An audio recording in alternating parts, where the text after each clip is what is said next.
Hi, I'm Dave Logie with Logie Insurance in Nelsonville. Medicare Advantage plans can change every year, so it's important to review your coverage and make sure your plan still fits your needs. As your local independent insurance agent, I'll sit down with you, explain your options, and help you compare plans. And here's the best part.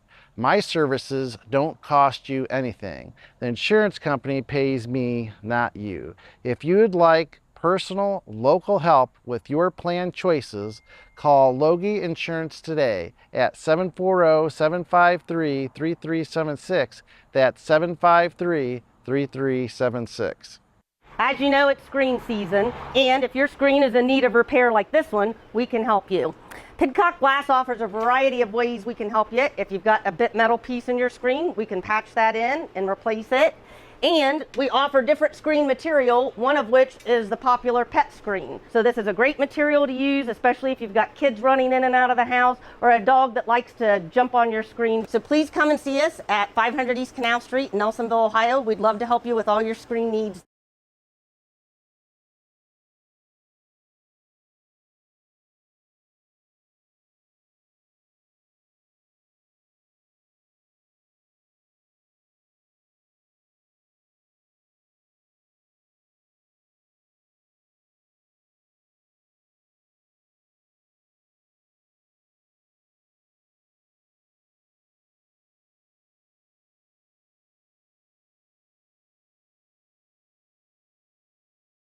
Folks, if I can have your attention, everyone. And I welcome you to the 10th class of the Nelsonville York Athletic Hall of Fame. We're so glad you could all be here with us tonight. We've got a great program scheduled, and some great speakers will be up here for us tonight. We're so glad to have this class coming in. This will be our, again, 10th class of the Hall of Fame. It's a very special class, as they all are. We've got a few introductions to go through the night, but before we do that, I want to let you know, once we're done with our introductions, we'll eat back there. Our Nelsonville York staff and Mrs. Christy Poling has got a great meal for us back there. We so appreciate that, Christy, as always, and we're so looking forward to that. I've already sampled most everything, and I can tell you it's all good. So we're looking forward to that and everything. Just a few things to go through for you Hall of Famers that are with us tonight. They're going into this class. We will meet at the football field at the end zone closest to the school. Meet Coach Klein there at 6:20 tomorrow, and at 6:30 we'll introduce you onto the field before we go to our game with Trimble. So that'll be tomorrow at 6:20.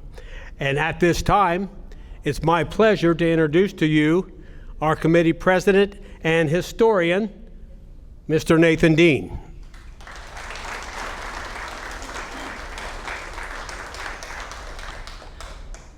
Hi, everybody. Like Steve said, my name is Nathan Dean. I'm the president of the Nelsonville York Athletic Hall of Fame. 10 classes. It seems like just last year we were sitting down thinking, how can we get this to be a part of our school? We've had so many great athletes, coaches, teams walk through these halls. We really wanted to honor them. So now that we're 10 years in, this is something really special. Before we start, there's a couple more people I do want to thank. So the rest of the committee, Greg Warren, Greg Jones, Whitney Maiden, Jay Klein, Steve Cox, and Cheryl Nunley. You saw her when you walked in.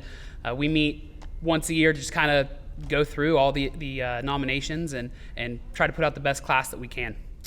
I'd also like to thank Dr. Micah Covert for being here to speak, and the school board president, Mr. Rick Edwards. I'd also like to thank Dave Norris, Ron Mash, Roots Photography, and Joe Higgins for being here as well. And then once again for Christy Poling for the amazing meal that we're about to enjoy. Some of you have noticed that on your program there's a QR code on the back. If you scan that, it'll take you to the Nelsonville York Athletic Hall of Fame website. So on there you can see everyone who's been inducted.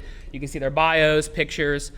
You can make nominations there. That's how we would prefer that nominations be submitted. You can also make a donation. Speaking of donations, we can now take donations through Venmo. So that's also on the back of your pamphlet. It is at NYHSHOF.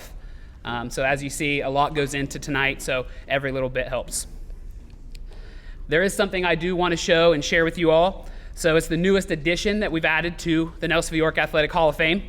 So it's been talked about for a couple years when we get together, but this past spring we purchased a touch screen display for the Hall of Fame. So it is in our high school, and I have a video I'm going to show you that it kind of demonstrates how to use it and where you can find it. Hi everybody, my name is Nathan Dean. I'm the president of the Nelsonville York Athletic Hall of Fame. I'm here today because I want to show you guys our new touchscreen display. This is a really cool thing that we have for our school in general. It's going to be mainly for our Hall of Fame, but there are some things that benefit the entire school. So I kind of want to hit a couple things real quick, and then we'll get into the Hall of Fame. So as you see, it comes up, great display. It cycles through some of our athletes that are already in our Hall of Fame. Just a couple pictures here and there, just to show you kind of a preview of what's to come. So you'll hit enter. And as you see this next screen, it takes us to 4 separate things that you can look at. We have our Hall of Fame, we have our football records, our wrestling accolades, and then our teams. And I want to touch on each of those just very briefly. So the first one on football records. So our entire record book is here. So this is kind of really interesting because what you can do is not only you can see what the record is, you can see the person, there's a picture of them, the date, the record itself, and let's say you wanted to see passing yards in a game. First person you see is Garrett Maiden. Garrett Maiden, 340 yards passing against River Valley in 2017. And then you can click right here. It's got the cut up of every completion and yard that was gained in that game by Garrett. So that is just a small example. That's our entire record book. It's on here. So if you ever have any free time you want to come over and check it out, you can. So now we're going to go back because I want to touch on our wrestling accolades. So our wrestling accolades, when you open these up, it has who our state champions are, our runners-up, all-time wins, how many state qualifiers. It even goes into academic All-Ohio. So you can see, who placed where, who are some of the best wrestlers that have ever come through our program. A lot of them are in our Hall of Fame as well. So you'll see those names and pictures here. Again, you can click on, Matt Yinger, state champion, 1989. Thomas McLaughlin, state champion, 2012. So it's got all that information there as well. So the next thing we're going to do, I want to go to teams. Let's say that you're here for a girls basketball game, and you're like, hey, when is the next game? I'm not sure. I don't have a schedule. I'm not sure where to find it. So this has the schedules for every team throughout the school year. So if you're thinking girls basketball, you're going to scroll down. You're going to find girls basketball varsity. And then over here is the schedule for the rest of the season. I think it's a great asset to our community to be able to figure out when our next home games are. So now I want to go into the main reason behind this video is we're going to dive into the Hall of Fame portion of this. So you're going to click on Hall of Fame. From here, there are a lot of different things that you can do. It's really neat. If you want, you can just sit here and scroll and find someone that you want to look at. All right, it's one of our inductees. But an easier way is you can break it down by category. You have what role they were. Were they a coach, a contributor? Were they an athlete? Were they part of a team? So you can find anybody based on that. You can look at what year they were inducted. So let's look at the first year of our induction. This was the first inaugural class that went in. All right, or even the most recent year. So last year's class, the class of 2025. So you can see this. Now, not only can you see who they are, what they went in as, what year, you can also click on these and it'll bring you up more information. So here we see Casey Cox inducted in 2025. His graduation year of 2012. He's a student athlete. As you scroll, you can see all of his accolades, his stats, his awards, everything that he was a part of. On the left-hand side, you can swipe through here. There are pictures of him in high school competing. And then if you click on the video tab, you can actually watch the video, a lot of like what you'll see here tonight, of his introduction video from when he went in. I can tell from the early going that Casey, he liked to have fun, but he was also a very mature student. All right, so that's just kind of a brief introduction of what this is. Again, you can go back, you can sort by whatever you'd like. There's a graduation year, how many people went in a certain class. You can search by last name. And then even if you just click on one person, there's a left and right button. You can just cycle through, and it will bring you to different people that are inducted into our Hall of Fame. So the last thing you can do is when you hit NY, it goes back to the home screen. And you can see this awesome graphic. And this is located down in our high school, right beside the trophy case. When you have time, please come down, check it out. It's going to be a huge asset to not only the Hall of Fame, but our athletic department and school in general. So like I said, huge asset. If you ever get a chance to get down there and try it out, please go down, see what it's all about. But now talking about this year's class. So this year is one of the largest spans and graduations that we've had. It's nearly 100 years. Well, as you'll see tonight, I've made videos for each of you as an introduction, and I've interviewed some of your teammates, your coaches, or some of your former players. Typically, I have a set standard of questions that I'll ask, and one that I ask is, if you had to describe this person in one phrase or one word, what would it be? And usually I get the normal, like, strong, leader, winner. And I got those this year. But there were some that I felt like I had to mention because they were just a little bit more unique. So the way that some of you were described was sunshine. Fantastic, with an emphasis on the exclamation point. And my favorite, the little Energizer bunny that could. I'll let you guys determine who said those about which one of our inductees. But what I liked the most about what I heard was how each one of you took leadership roles and you stood out by your actions. You showed everybody, whether you were an underclassman or an upperclassman, the right way to do things, the Buckeye way to do things. There's no doubt that this class embodies the athletic department motto, pride, tradition, and excellence. I'm going to go ahead and turn it back over to Steve so we can get on the rest of our night.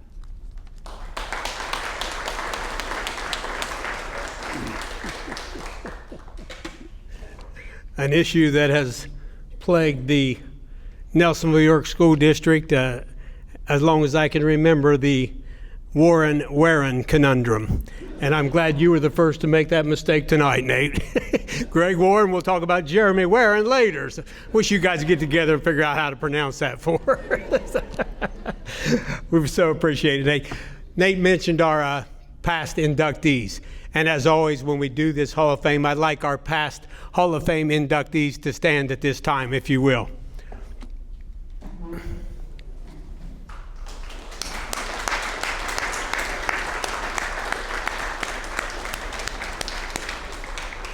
We always have a great group of past inductees join us each year, and we're so appreciative. Speaking of past inductees, this year I think Nate mentioned we have a Venmo account, and we kind of started that for two past inductees. Dave Pritchard and Ed Twilliger wanted to start a fund that we could allay the cost of this dinner, this Hall of Fame, and keep our ticket prices as they were, and we're so appreciative of Dave and Ed Twilliger starting a $1,000 fund for that. So let's give Dave and Ed a big hand. I know they look at that too. Nate mentioned all our committee members, but let me have all our committee members stand and give everyone a wave now so we can see who's on our committee. Most of them back there, a few of us up here, but if committee members will stand.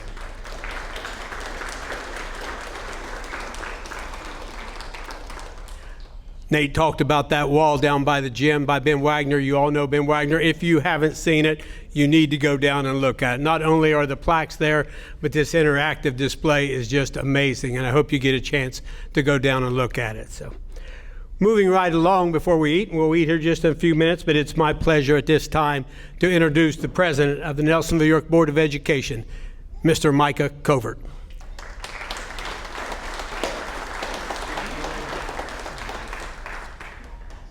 Thank you, Steve. Good evening. My name's Micah Covert, and I still have the privilege of serving as the president of the Nelsonville York City Schools Board of Education, and I'm also a proud graduate of this school district. On behalf of the entire board, Superintendent Edwards, Treasurer Hurd, and our administration, we'd like to welcome you all to our campus. I know for some of you it's been a while, so we're glad to have you back here. And I think it's appropriate that it's Parade of the Hills week of all. I've been thinking about community lately, and so much of community that goes into us as human beings. And there's a line from the author A.A. Milne. He says that in community, life goes on. that in community, that's the only way we can continue. And during Parade of the Hills, during the first football game of the season, during this short time tonight, I'm thankful for community. I'm thankful for all of you. A huge thank you goes out to all the folks who made tonight possible, our Hall of Fame committee, who generously devote their time and talents, our athletic department led by our athletic director, Jay Klein, our photographer from Roots and DNR Studios and Nelsonville Media Company, Christie and the Nutrition Group, our cooks that prepared tonight's meal. Let's give all of them once again a well-earned round of applause. But we should also recognize that there are no small roles in this endeavor. Teachers, coaches, parents, families, siblings, classmates, fans, and above all, our student athletes each contribute to the formula, the special formula that makes Nelsonville York athletics. Let me share with you a few thoughts about athletics. Research shows that student athletes often excel academically, but athletics is far more than performance or statistics. Sport can be a form of meditation, a way of knowing oneself deeply, your body, your mind, and your spirit. That self-knowledge builds resilience, the ability to push through another drill, another play, another 100 meters, another practice. But even more than this, it strengthens compassion. When you learn to push through challenges, you also learn how to encourage others, how to lift them up, and give of yourself. That's what we honor tonight. Our inductees are not only champions on the field or the court, they are individuals whose lives remind us that athletics can make us better in many aspects of life. Their pride, tradition, and excellence became a gift to our school and our community, and to all the young Buckeyes who look up to them as role models. Many earthly accolades are something to be proud of. Records, championships, scholarships, careers, families. But our truest measure of success is not the applause we receive, but the lives we touch, the encouragement we give, and the good we bring into this world. And so, in this spirit of celebration, compassion, and connectedness, I have one simple ask for you, some homework, if you will, that tonight or sometime over this community-filled weekend, you tell someone you're proud of them. Tell your classmates, tell your teammates, tell your friends. Even if it's been years, don't let that moment pass. To the inductees and your families, Amanda, Jeremy, Jill, Daniel, Madison, Dakota, Jeremy, tonight we commend you. More than your athletic victories and accomplishments, we are honoring you tonight for the countless hours of dedication, the sacrifices you made, and the character you've shown. You remind us that true greatness is not only measured in points or records, but in the lives that you've influenced, and that encouragement you continue to give.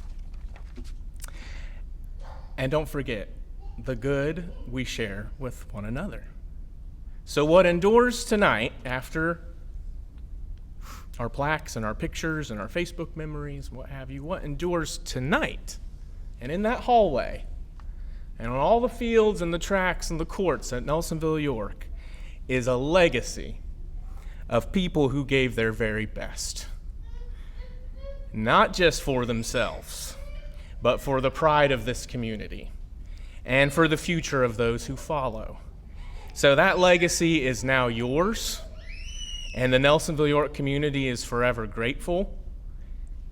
Once again, on behalf of the Board of Education and our administration, please accept our deepest congratulations. Thank you. Thank you for inspiring. Thank you for guiding. Thank you for blessing generations of Buckeyes to come. And I look forward to seeing all of you tomorrow night on Boston Field. Go Bucks. Thank you.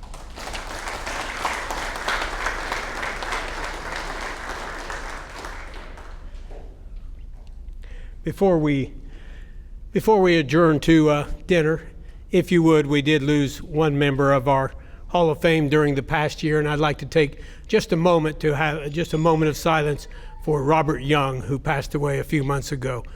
Would you join me in a moment of silence?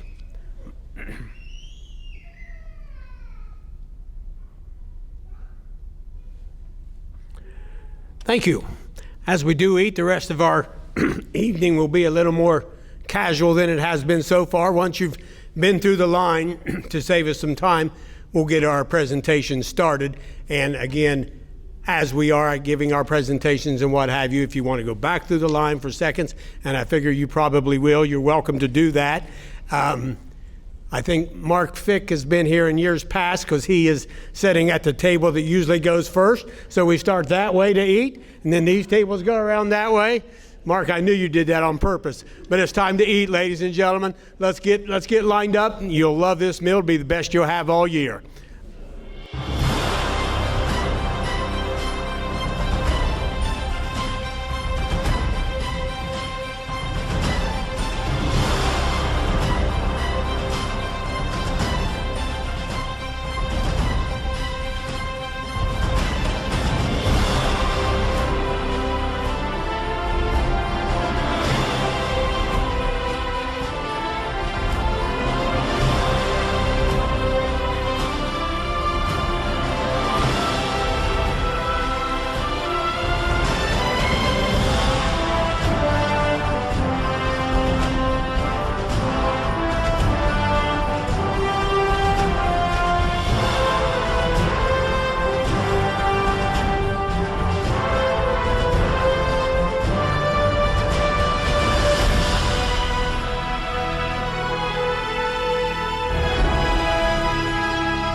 Welcome again, everyone.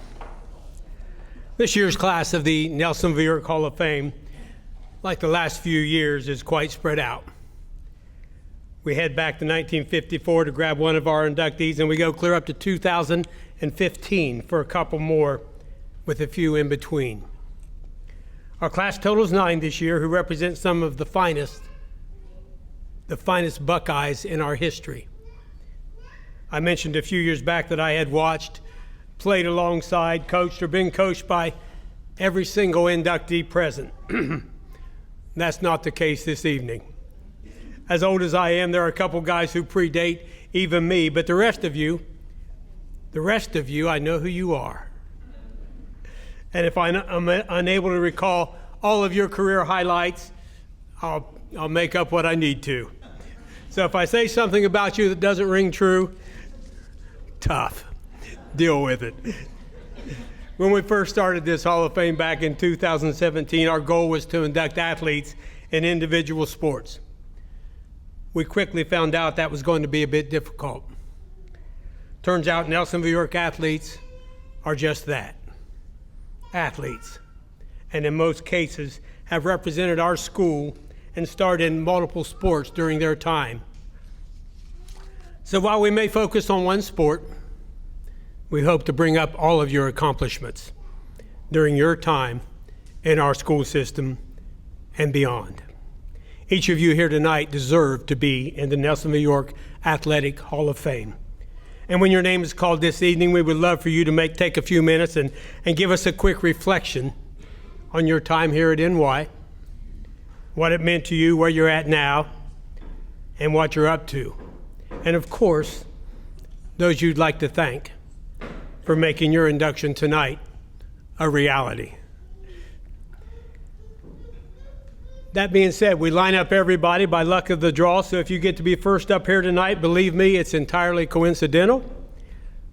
And congratulations, it's on you to set the tone for the whole evening. So let's start with a couple of legends who have left us. Last year we began a new category of Hall of Famers as we developed a plaque dedicated to graduates in our school system who went on to play professional sports. Through our research, we were able to come up with 5 of our graduates who had gone on to play professional baseball. One obvious one to us, and the most decorated of them all, we left out. And we left out for a reason. We couldn't verify that he was a graduate of one of our high schools. Over this past year, as we poured through the record books, and we spoke to many people, and we found out and determined that this superstar and champion of our area did indeed graduate from Carbon Hill High School. And tonight he takes his place in our professional players category. Estill Crabtree was at various times in his life. He lived in Crabtree, Ohio, Carbon Hill, and Nelsonville. He is indeed a graduate of Carbon Hill High School, and he grew up in the early 1900s when baseball was not just a way to pass the time, but it was a way of life. And he made it his. Crabby, as he was known, stands as one of the most accomplished professional athletes ever produced by this area. And he played along with the likes of Babe Ruth and Ty Cobb. He holds the record for most time between major league appearances, spanning a full 8 years. Making his major league debut with the Cincinnati Reds in 1929, the speedy center fielder annually was among the league leaders in putouts and triples. In 1933, he was traded to the St. Louis Cardinals, played for them for 1 year, and began an odyssey unheard of in today's game. In a 16-team league, compared to today's 30 teams, and with major league jobs scarce, he returned to the minors, and for the next 8 years would log over 1,595 games, eventually being named player-coach of the Rochester Red Wings, where in 1989 he was inducted into their Hall of Fame. He made his return to the major leagues 8 years later with the Cardinals in 1941 at the age of 37. He hit .341 that year and garnered several votes for National League Most Valuable Player.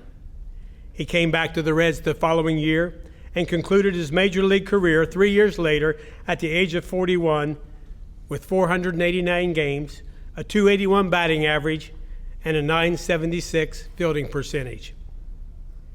He returned to Nelsonville after his playing days and established himself as one of the town's finest citizens, developing the town's baseball program, serving as president of the Band Boosters, and starting the town's annual Old Timers Day festival. That still remains today, and it's held on his namesake, Crabtree Field. Passing away in 1967 at the age of 63, Estill Crabtree remains the most accomplished Major League Baseball player of our area, and his impact on our Nelsonville York community can be felt to this day. Ladies and gentlemen, I present as an inductee into the professional category of the Nelsonville York Athletic Hall of Fame, Mr. Estel Crabtree.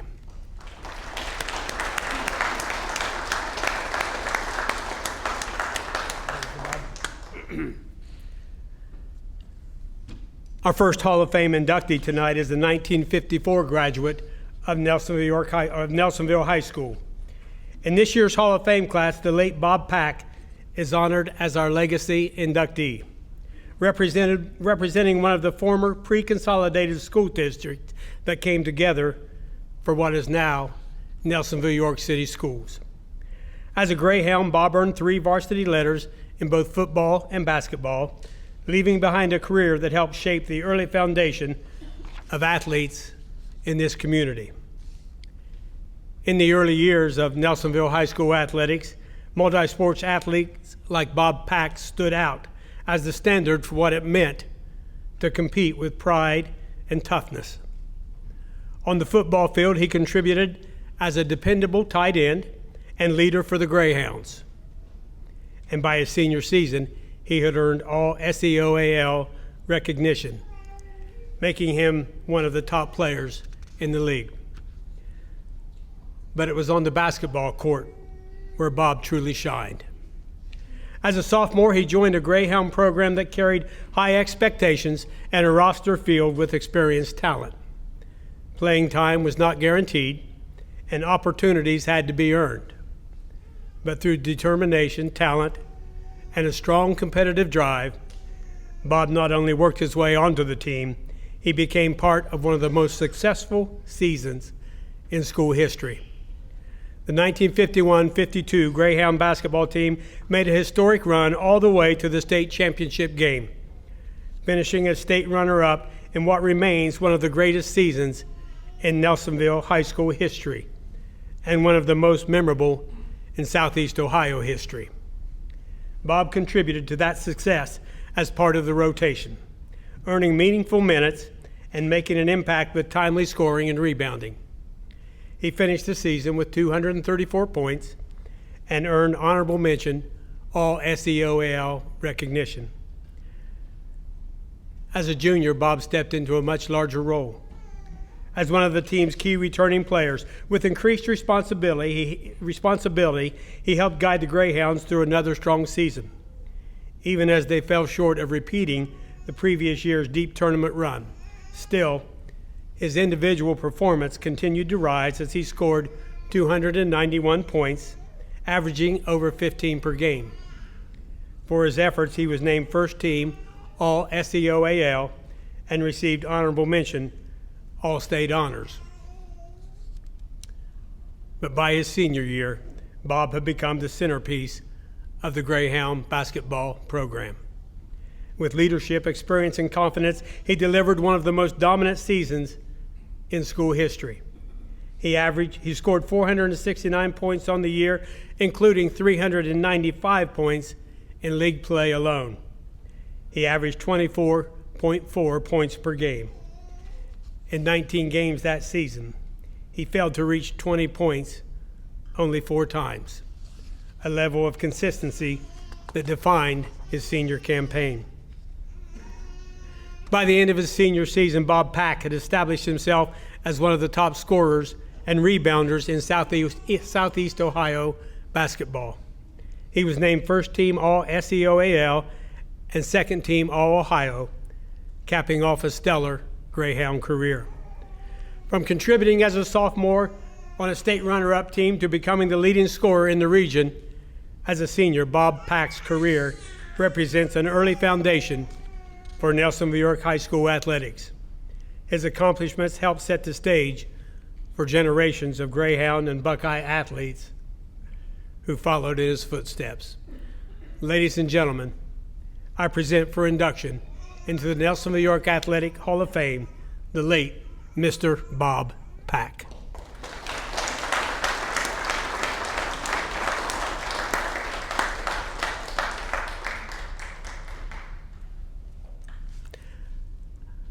And now for our inductees who are here with us this evening. Inductees, after you're done with your talks, if you would, move to this part of the stage to receive your plaque, and we'll take your picture with your plaque also.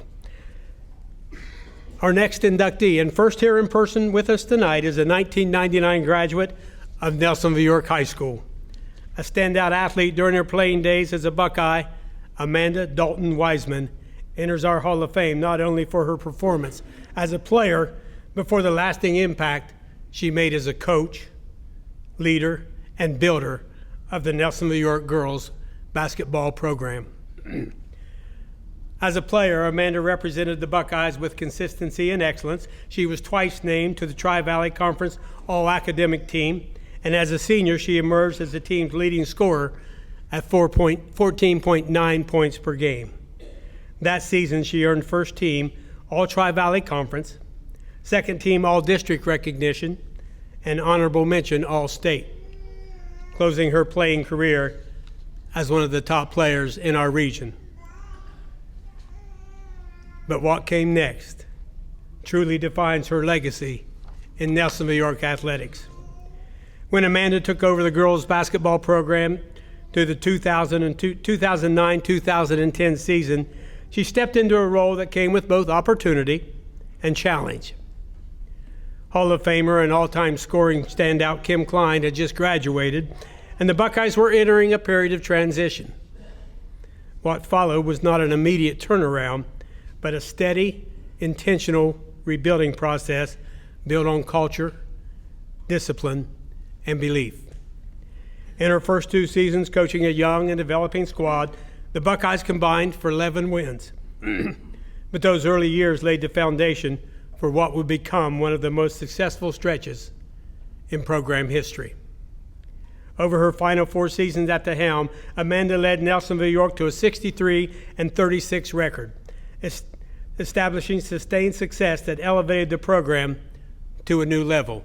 And during that span, the Buckeyes became one of the most competitive teams in the Tri-Valley Conference and consistently challenged the top programs in the region. Overall, Amanda finished her coaching career with a 74-57 record over 6 seasons, and she led the Buckeyes to heights previously unknown. In 2014, she guided Nelsonville York to a historic breakthrough, defeating South Point to capture the Division III District Championship, the first district title in program history in either boys or girls basketball. More than a decade later, that championship remains the only district basketball title in school history, a milestone that stands as one of the defining achievements in Buckeye athletics. The following season, Nelsonville York posted a 21-4 record, the most wins in a single season in program history. And at one point, they won 16 consecutive games. The Buckeyes once again advanced to the district finals before falling to a juggernaut Ironton squad, continuing a standard of excellence that had become the expectation under Amanda's leadership. Across her final 2 seasons, the Buckeyes compiled a remarkable 38-10 record and finished second in the Tri-Valley Conference Ohio Division, narrowly missing a league title in a highly competitive area that included programs led by elite talent such as Athens standout Dominic Dosick. While a conference championship narrowly eluded them, the foundation Amanda helped build positioned the program for continued success and a belief in the program that ultimately led to future league and postseason achievements. Her leadership and enthusiasm could be seen in the athletes she coached. Among them were 1,000-point scorer Madison Davis Losey, a fellow member of tonight's Hall of Fame class, and Jesse Addis, who would go on to become Nelsonville York's all-time leading scorer at the time. Coach Dalton Wiseman's ability to develop talent and mold her team together further underscores her impact on the program's long-term success. Her players will tell you she was prepared for every practice, every opponent, through diligent film study, scouting, and preparation. Beyond basketball, Amanda also served the Nelsonville York community in multiple leadership roles, including as athletic director from 2016 to 2018, and later in educational administration as a principal at Tri-County Career Center.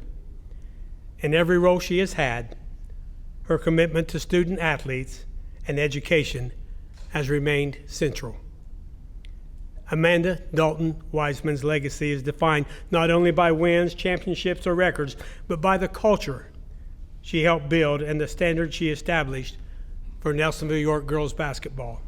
Through her leadership, her teams competed with pride, toughness, and belief, and her impact continues to be felt by every player who wore a Buckeye uniform under her guidance. You never doubted for a second when you were one of her players that you and the team were her top priority. You never doubted it because you knew she had your back, and that trust just kind of emanated throughout the team. She just kind of took me under her wing and made me feel part of the team. Along with many of my other teammates, we were just a young class, and she never made us feel young, though. She made us all feel comfortable, confident. She worked us hard, and we did a lot of special things as a team, mainly because we knew that she believed in us. It's just the way she holds herself as a person. She is always positive. She is always working towards bettering herself and everyone around her. She just wants the best for everyone, and I think that's a really great quality in a coach because she can see the potential in each player and each person as an individual on and off the court. She did everything. We were her whole life that it felt like. She poured so much of herself into that program. And the chemistry building, it was stuff that she didn't have to do, like having dinners at her house as a team, having team building activities outside. I mean, that woman was the queen of getting game tape. We would ride with her or ride separate to go see games and then get dinner and stuff afterward. It just, a lot of what she did built a lot of team chemistry for us. And I think that was the best thing she did as a coach, just because there was so much trust throughout our group. Not only was she showing us game film, like throughout the week, I knew that I would eventually get a text from her saying, hey, I found this out about this player that's coming up on the next game. So she was always putting in the work. She was always scouting and figuring out, how we could be better as a team to prepare for the next game. Whether we won or lost, it wasn't like it was over for her. She would watch it back, figure out what we could have done better. So she just had so much work ethic around the game, and she would do anything to help us get better. I remember going to watch an Ohio State basketball practice one time, just like to encourage us or to pick up ideas from other coaches. Something that's super special to me now is not only was she my assistant coach my junior year, my head coach my senior year, now she is the acting principal at my school, a leader there. She's also coaching my daughter in softball the last 2 years. It's amazing to see that transition, and she's been so steadfast that whole time. She's been the same person, same go-getter attitude, the same positive energy. She's amazing. I've been coached with someone with that much passion for the team, the players, and the game in any other stage of my life. I just hadn't seen anybody approach it with the passion that she had. She's going to make you feel special, even if you don't feel special about yourself. And she is going to make you work hard. She's going to help you get better on the court, off the court. She's not going to let anything interfere with the game, but she's going to push you hard, and you know that she's going to believe in you no matter what, even if you don't believe in yourself. And I think that makes her a great coach and an even better person. She had a bigger impact than you really even could see on the court. That passion and that overall knowledge and things like that, that rippled through the community. That made our basketball program stronger on the girls' side. It's something to be respected now, and I think that that's something she brought. I'm so thankful that I got to play under her and learn from her, and I still look up to her. And I'm thankful for all the time that she spent on me as a player and for us as a team. Amanda, I'm so proud of the person you have been, that you are, and that you're becoming. I'm so proud to be your former player, your colleague at school, and your friend. Ladies and gentlemen, I present for induction into the Nelsonville York Athletic Hall of Fame, Mrs. Amanda Dalton Wiseman.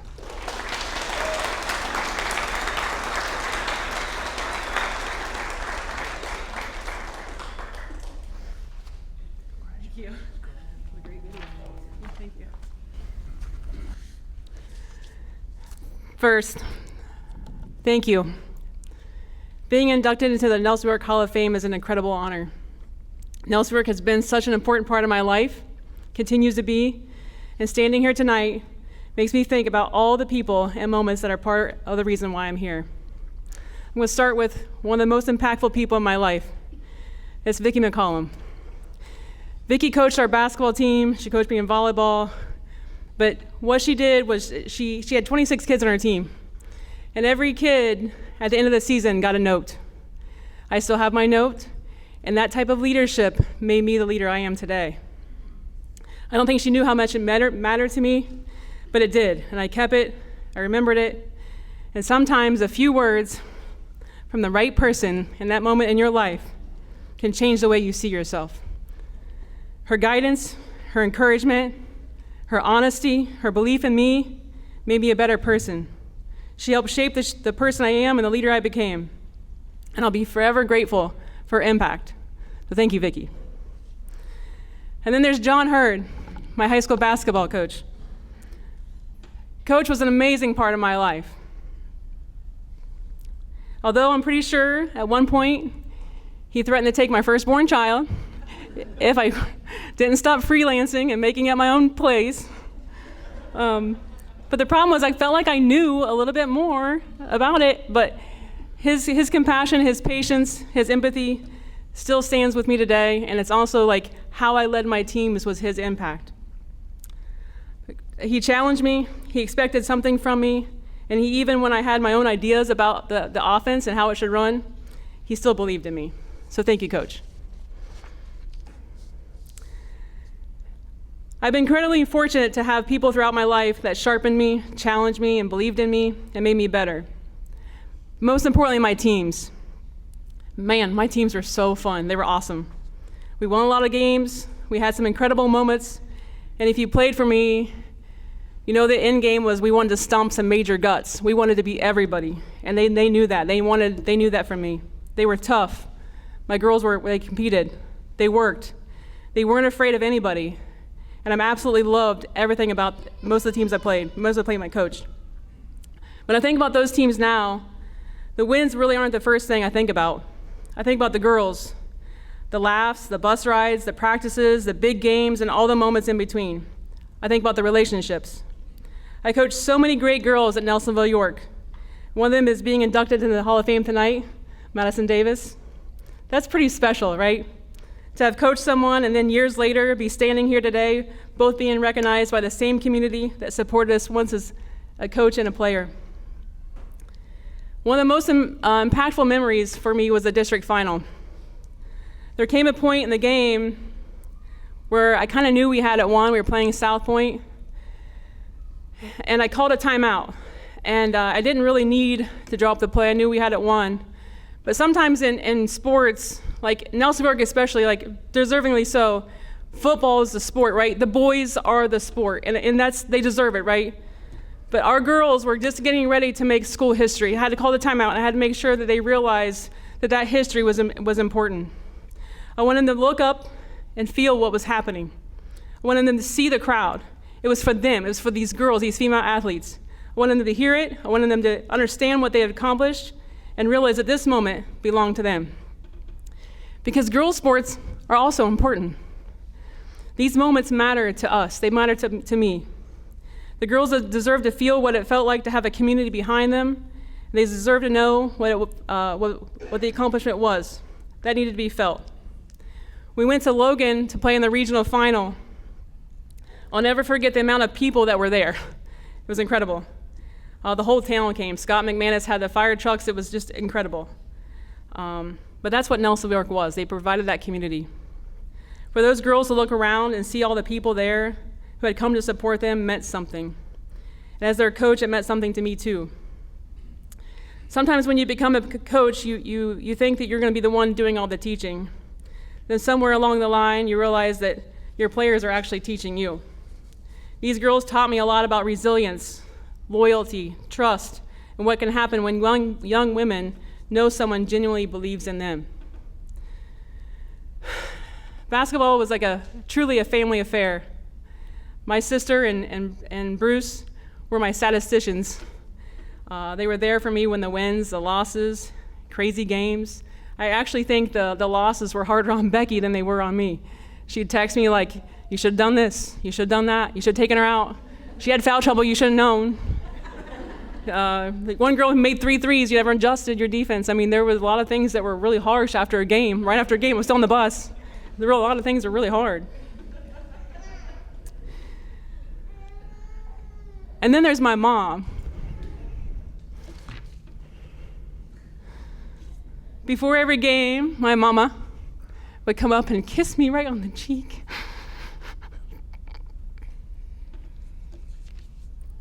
Sorry, this is silly.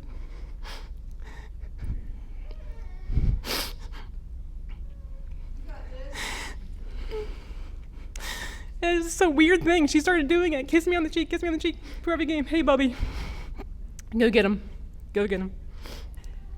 And I'm so dang proud she's here right now with us tonight.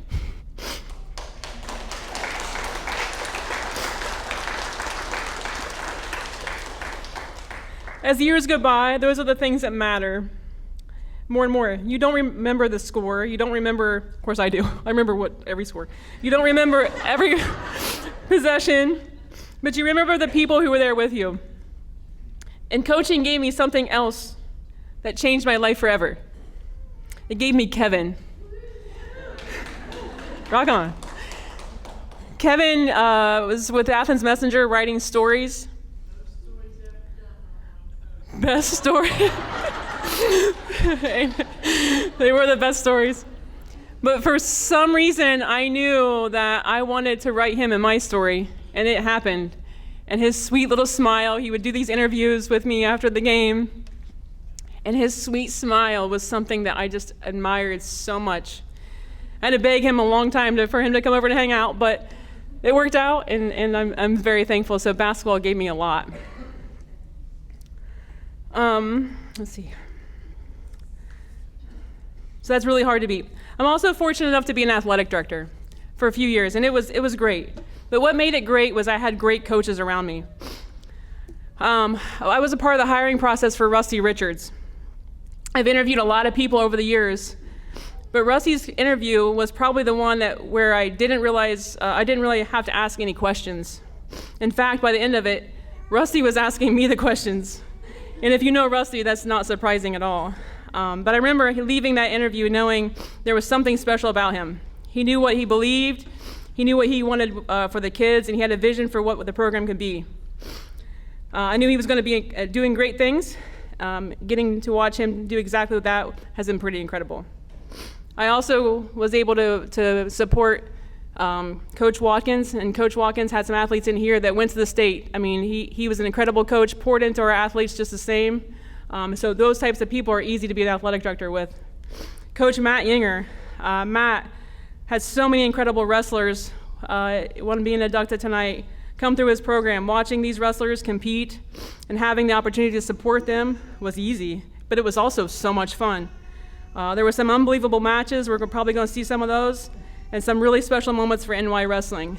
But having these coaches around me, it made being an athletic director easy.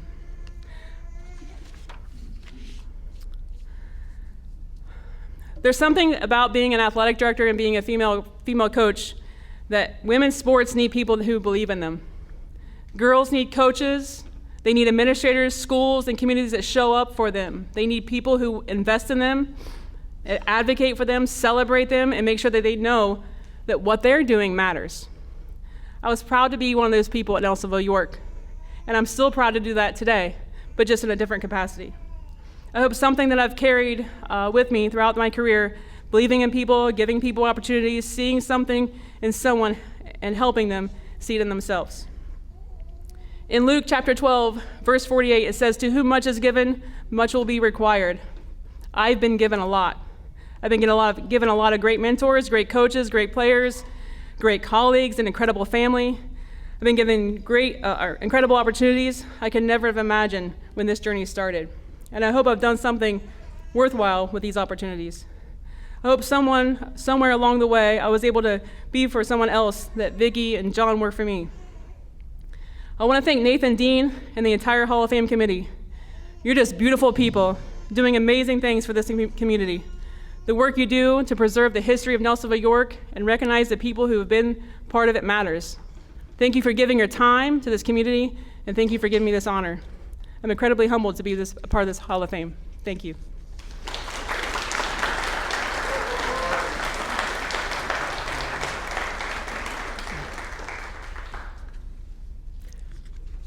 Thank you, Amanda. Our next inductee is a 1993 graduate of Nelsonville York High School. During his time as a Buckeye, Jeremy Sheets earned 7 varsity letters, competing in football, wrestling, and baseball. He excelled in every sport he played and cemented his place among the greatest athletes in Buckeye history. When people talk about great defenses in Nelsonville York history, one team always enters the conversation. The 1992 Buckeyes, led by Hall of Fame coach, defensive coordinator, Coach Tom McLaughlin, and loaded with Hall of Fame talent, including Tony Breeze, Jason and Justin Gale, and now Jeremy Sheets. That defense established a standard that has stood the test of time. Despite being undersized compared to many of his opponents on the field, Jeremy played with a toughness and determination that made him one of the most feared defenders on the field. The results speak for themselves. In 1992, the Buckeye defense surrendered just 28 points the entire season, allowing only 2.8 points per game, a school record that still stands today. Jeremy was a major contributor to that historic unit, starting 2 seasons at linebacker and becoming one of the most disruptive defensive players of his era. Over the course of his career, Sheets recorded 150 tackles, including 65 solo stops, while adding 3 interceptions, 2 forced fumbles, 1 sack, and a fumble recovery return for a touchdown. But perhaps his greatest impact came from his ability to find the football. Jeremy had a knack for being around the ball when the Buckeyes needed it most. He recovered 8 career fumbles, the second highest in school history. He established a school record with 6 fumble recoveries in a single season, a mark that still stands today, and twice tied the school record by recovering 2 fumbles in a single game.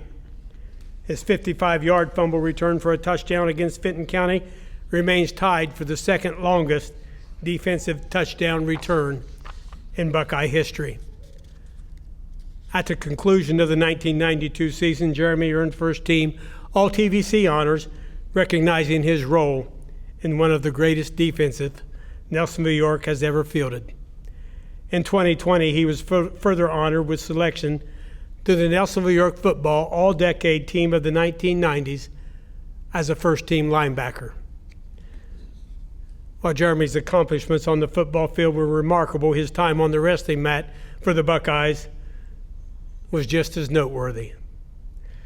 There are a few legendary names, family names in Nelsonville York wrestling history. McLaughlin, Yinger, Bateman, and Mays come to mind, along with the name Sheets.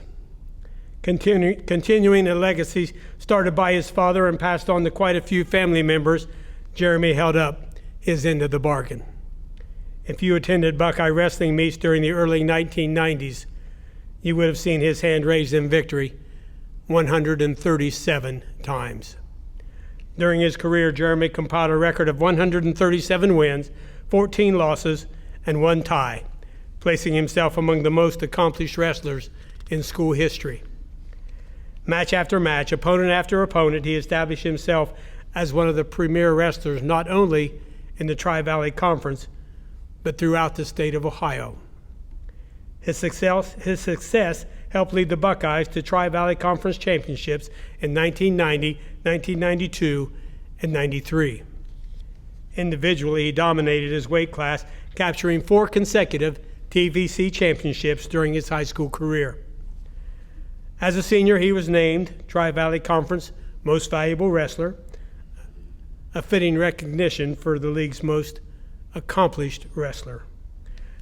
His excellence extended beyond the conference level. He qualified for the state wrestling tournament 3 consecutive years, and in 1991 earned a 5th place finish in the state at 145 pounds. That accomplishment placed him among an elite group of Buckeye wrestlers and secured his place as one of the finest grapplers ever to wear the brown, white, and orange.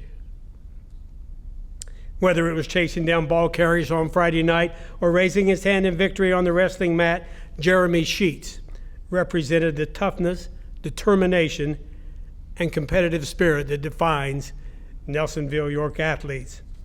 His accomplishments, records, and legacy have earned him a lasting place among the greatest athletes in Buckeye history. At a young age, he was just a sponge. So if he seen it, he wanted to learn it, he did it.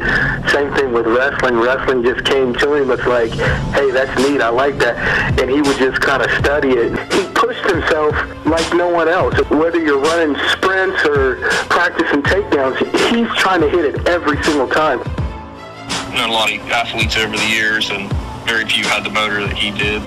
His intensity was contagious, and his commitment to excellence never seemed to have an off day. When they came to the mat, he was just locked in. It's the eye of the tiger. This dude was just locked in. It's like he had a game plan, and he's going to go out and he's going to attack, and he's going to set the tempo. He's not going to give you any sort of hope, if you will. He's like, I'm going to come after you, and I'm going to get this. It's one of those things where it's like you have to be born with it. It can't be taught. And I mean, it was just a constant attack. Man, he was something else. One of the things about Jeremy, for his size, he was incredibly strong. He consistently outworked and outperformed bigger athletes because of his toughness and his work ethic. Rarely ever was he not first when it came to sprints and, running laps and, working hard through all the drills. He always worked as hard as he could every day, especially on the mat. He never had an off day. He always came prepared, ready to go, and he always brought his A game. His determination to just be the best and be first at everything he did. With his leadership, it's just, you can't help but love Jeremy. Like I said, he's hilarious. He would almost even use humor, but, he would get in your ear, and it's kind of like, let's go. And it's like you want to do it for him. Jeremy, he's not a yeller. He's not a hyper-upper. He's a talker. He makes you feel like you're part of the process. So therefore, rather than to sit and yell and scream and, come on, get everybody hyped up, no, he's going to come over and he's going to explain, hey, we're about to go out here and this is what we're going to do and we're going to attack, stay at it. He had a rare combination of relentlessness, aggression on the field and in the mat, and kind of yet away from the competition. He was one of the kindest, most respectful people I'd ever met. So that balance is something you don't see every day. He's kind, he's caring, he's goofy as all get out, but at the same time, he's a very thoughtful person. He's one of the nicest guys you ever meet. From young till now, he's always been the same guy. He's a friend. Jeremy was a great leader. He was always positive. He would come down on you when needed, but pick you right back up. Like I said, off the field, he was the nicest guy you could ever meet. He had a really good balance of, he could get on you when he needed to, but, always your best buddy. He was just the ultimate competitor. He always strived to win. He always wanted to win, and he was not afraid to outwork anybody and would work. His motor never quit. So it was something to see. We knew that Jeremy was going to go out and he was going to set the tempo. Like I said, he's not a yeller, he's not a screamer, but at the same time, he'd give you that eye and you knew what it was. It's like, okay, let's go to work. Whether it been football, whether it been wrestling, there was no off switch. The Energizer bunny that could. He just had that drive, had that motor, had that intensity all the time. And I don't think he ever came tired or had a bad day. Jeremy was always a winner at everything he did. It's evident in his life, even after sports and after high school. He's just a winner. I'm so proud of you. This is just a long time coming, if you will, but at the same time, I think we all knew it. You stood out from first grade through 12th grade. Everything you've done, you've achieved it. Just congratulations. And it's very well deserved, and I'm proud of him.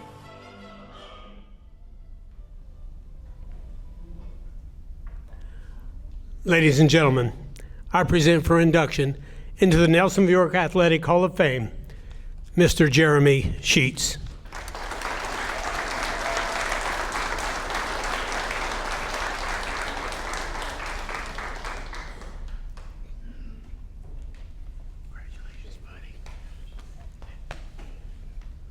Thank you very much. Since I went to school here in the 1900s, I'm going to have to get these out. It's funny, I was sitting at the table and my Aunt Betty asked me if I had to speak tonight, and my daughter looked over and said he worked on a speech on the way here. So, but I like working under pressure. So appreciate everybody being here tonight. Feel truly blessed to be here, and it's an honor for me standing here this evening. There's too many people to list individually, but I would like to thank the groups of people that have impacted me throughout my time here at Nelsonville, York.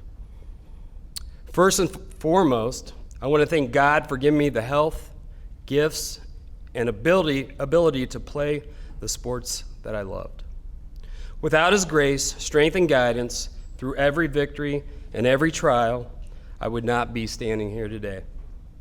To the Hall of Fame Committee, thank you for this tremendous recognition, joining the ranks of athletes, coaches, and leaders who built a rich tradition of Nelsonville, York athletics. I really think it's deeply humbling just to be a part of that. Thank you for preserving our school's history and for granting me a place and a legacy that means so much to the entire community. To my teachers, you taught me the lessons that extended far beyond the field, the mat, and the classrooms. Thank you for pushing me academically and holding me to high standards every single day. And thank you for not giving me pop quizzes after weekend wrestling tournaments. To my coaches, thank you for your relentless discipline and your belief in my potential, especially when I doubted myself. You taught me about leadership, the importance of hard work, and how to dig deep down to give my best when I was absolutely exhausted.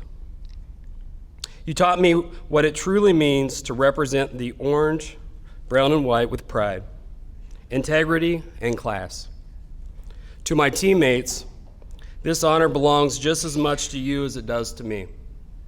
To my football brothers, we shared early morning practices, grueling workouts, victory celebrations, and hard-fought battles side by side.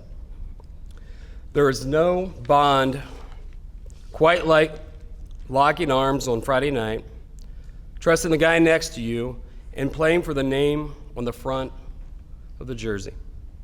To my wrestling teammates, thank you for pushing me to my absolute limits. Wrestling is a lonely sport, but I never felt alone because of my family that I had in the room. And thank you for every sweat-soaked mile, hours on the wrestling mat, and for making me better every single day. To my family, and I have aunts, uncles, cousins here, thank you very much for being here this evening.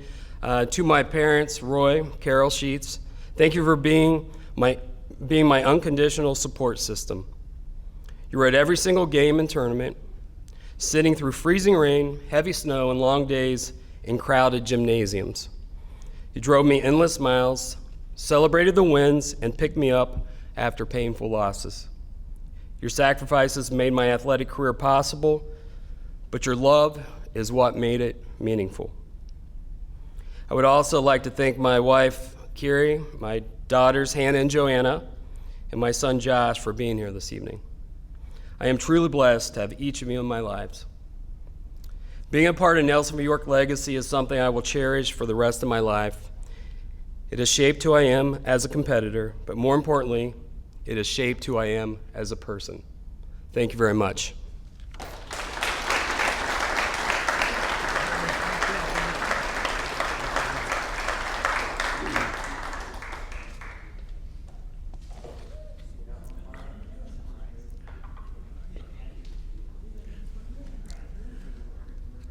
Our next inductee is a 1995 graduate of Nelsonville York High School. In her time as a Buckeye, Jill Schaefer established herself as one of the most complete and versatile athletes to ever compete, not only at Nelsonville York, but across the entire Tri-Valley Conference. Some athletes need time to develop at the varsity level. Others step in and make an impact immediately. Jill Schaefer was one of those rare athletes who made her presence known from the very beginning.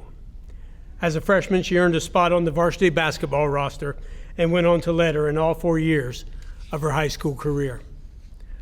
That freshman season, Jill contributed to a Buckeye squad that captured a sectional championship and advanced into district competition, setting the tone for what would become a highly successful run for both her and the program. By her sophomore year, it was clear that Jill's role was expanding, and so was her impact on Buckeye basketball. Known for her shooting range and ability to score from nearly anywhere on the floor, she quickly became one of the most dangerous offensive threats in the conference. That season, she set a school record by knocking down 5 3-pointers in a single game. She would finish the year with 35 made 3-point shots, an unheard of number at that time, and also a school record at the time. Her contributions helped lead the Buckeyes to a 15-win season, tying the school record for victories in a single basketball season at the time. But more importantly, it marked the beginning of a career in which opponents across the area learned exactly who Jill Schaefer was. Over the course of her basketball career, Schaefer helped guide the Buckeyes to 44 total wins, becoming a cornerstone of one of the most successful seasons in program history. Her excellence on the court was recognized at every level as she earned all Tri-Valley Conference honors 3 times, including 2 first-team selections. At the district level, Jill was recognized twice among the best players in the region, earning third-team and first-team all-district honors, and ultimately being named District 13 Player of the Year. Her outstanding play also earned her all-state recognition and invitations to participate in not 1, but 2 All-Star games, further solidifying her reputation as one of the elite players in our area. As with so many Buckeye athletes, Jill's success was not limited to a single sport or season. When basketball gave way to spring sports, Jill transitioned seamlessly to track and field and a completely different kind of challenge. Competing in distance events, races that required just not speed, but endurance, discipline, and mental toughness, she once again proved to be a difference maker. As a member of the 3,200-meter relay team, Jill helped lead the Buckeyes to a Tri-Valley Conference championship alongside teammates Stephanie Schaefer, her sister, Sydney Brooks, and Tara Kelly. That same group went on to qualify for the regional meet after placing 3rd at districts, continuing a season of excellence. Together, they also set a school record in a 1,600-meter relay with a time of 4.14, a mark that stood for many years. And her athletic impact did not end there. Each fall, she brought that same competitive spirit to the volleyball court, where she once again played a key role in Buckeye success. During her career, she helped lead the program to 2 Tri-Valley Conference championships and a sectional championship, adding yet another layer to an already impressive athletic resume. By the end of her career, Jill Schaefer had earned all TVC honors twice in volleyball, along with 2 all-district selections, further proving her consistency and excellence across multiple sports and seasons. Be it on the basketball court, on the track, or the volleyball court, Jill Schaefer shined in her days as a Buckeye. Her versatility, competitiveness, and commitment to excellence made her one of the most accomplished multi-sport athletes in Nelsonville, York history. And her legacy remains firmly etched among the great of Buckeye athletes. She was a great teammate. You knew that you were going to get the most out of Jill and that she had the most in mind for the team. She put team before self. She celebrated her team's successes and was always willing to be that player that everyone wanted to see play, but also she made everyone around her better. She led by example. She wasn't anybody that was going to yell at anybody if they didn't do well. She was just going to encourage them and say, hey, you'll get it the next time. And then she would just go out and try to do her best and lead that way. She was never late practice. She was always open to the constructive criticism and suggestions that our coaches would give her. And she was never willing to back down from a challenge. We always knew that she would give the effort that was going to make herself better so that the team could be better. She was focused. She put in the time during practice that she knew that she needed to do to make herself better so that the team in the end could succeed.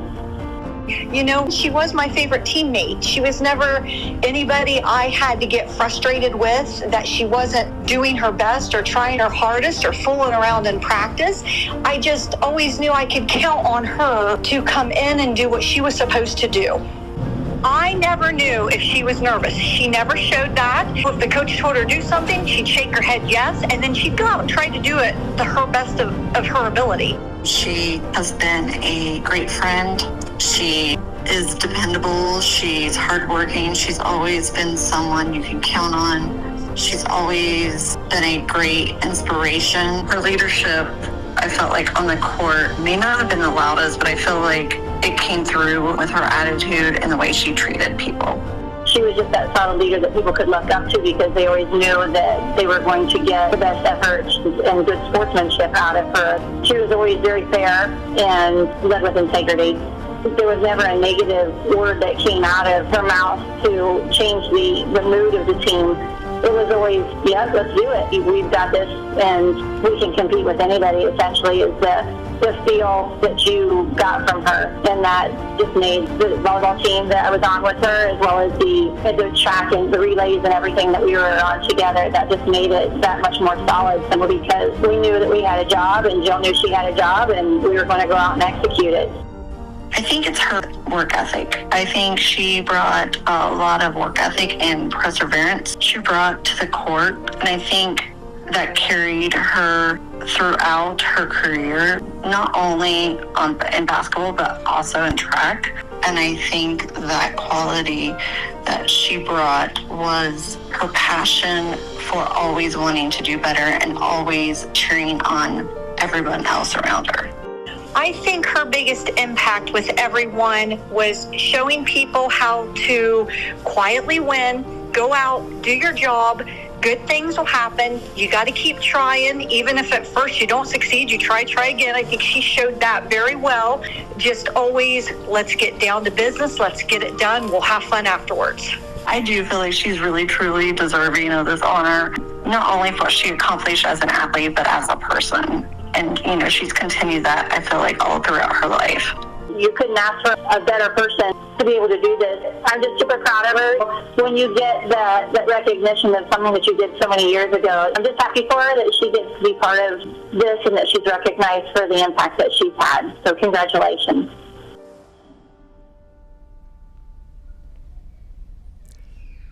Ladies and gentlemen, I present for induction into the Nelsonville York Athletic Hall of Fame, Miss Jill Schaefer.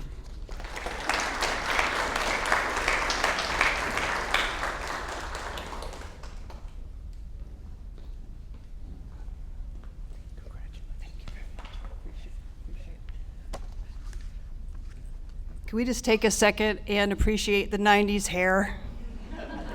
Woo. Wow. Jeremy, I'm right there with you.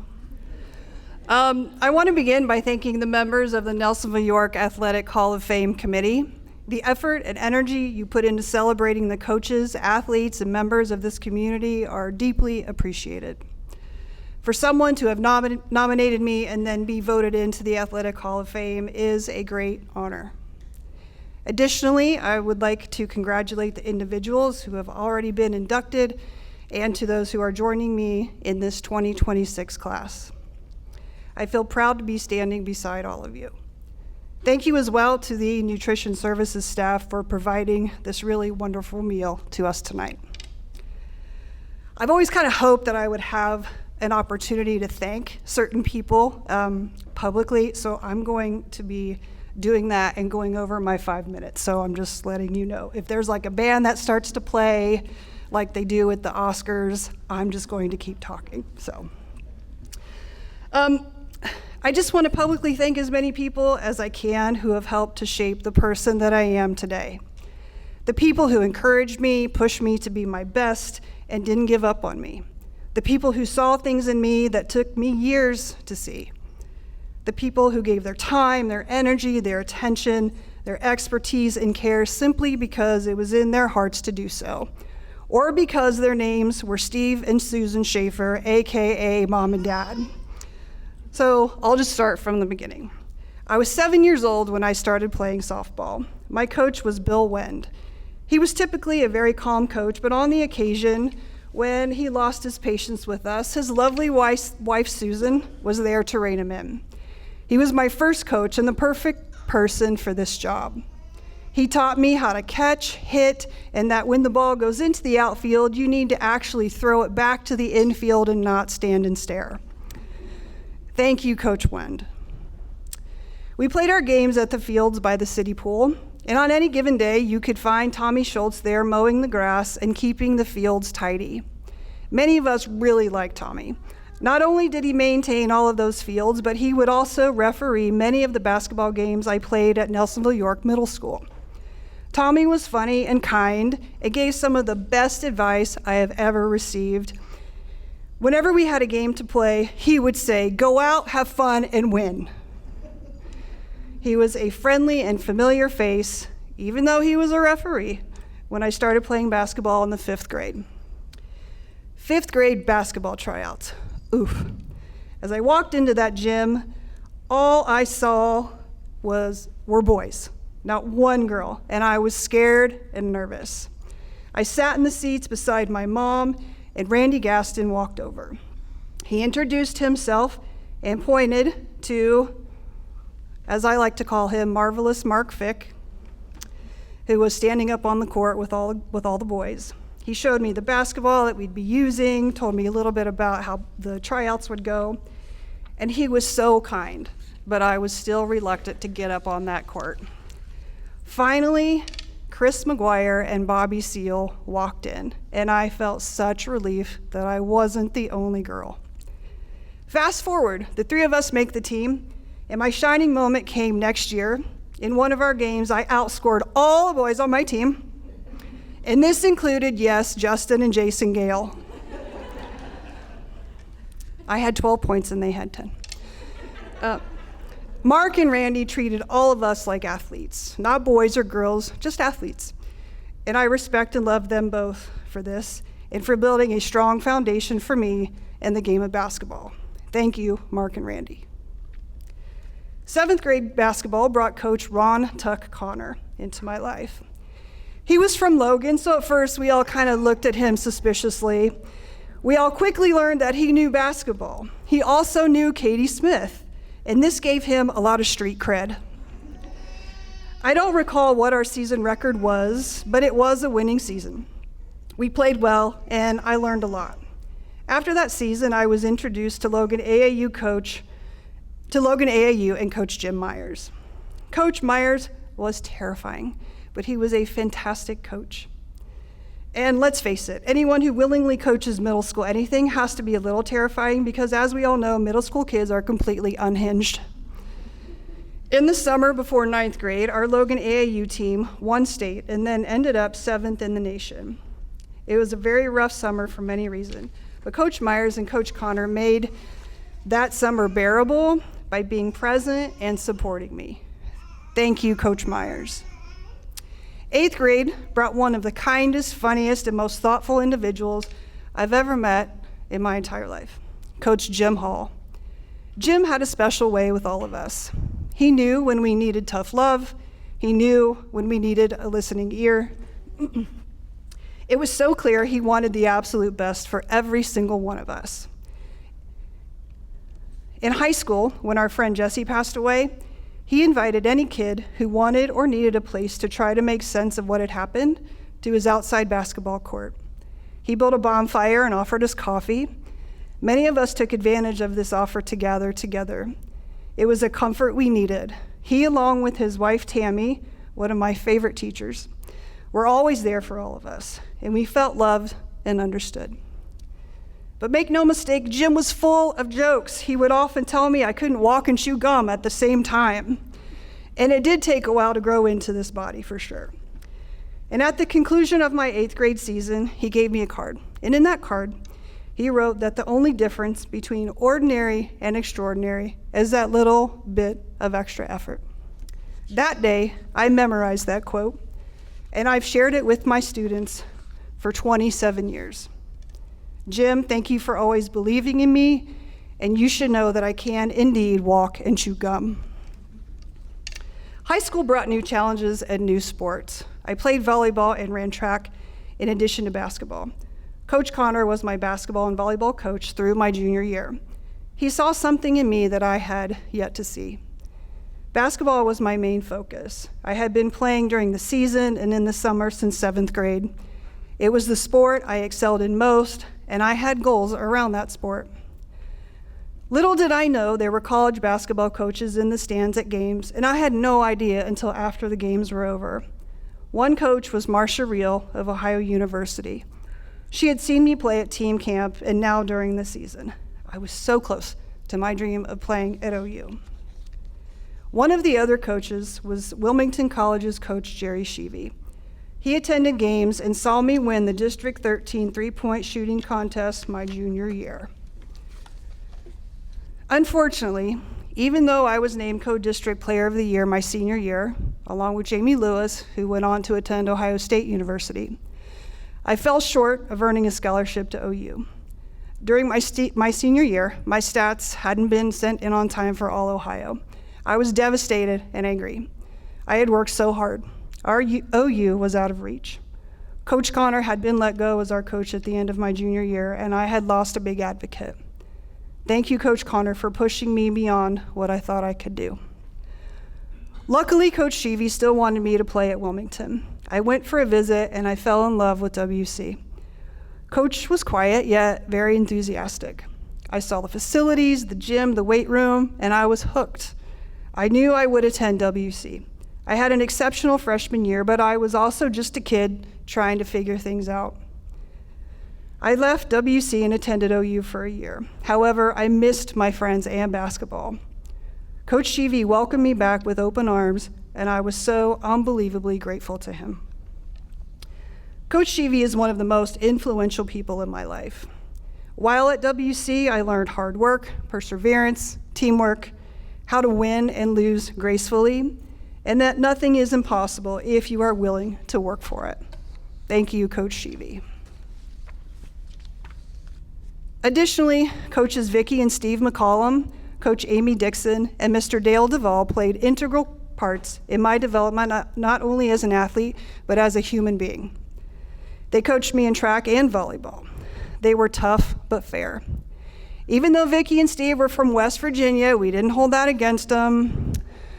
My dad did crack a joke, though, when we learned where they were from, and he said, do they know that we play with a round ball in Ohio? And I said, oh my gosh, Dad. I quickly learned that Vicki and Steve were two of the best coaches I ever had. And Vicki even took me on a trip to her alma mater, West Virginia Wesleyan, to visit, and that was something she did out of the goodness of her heart. So thank you, Coach.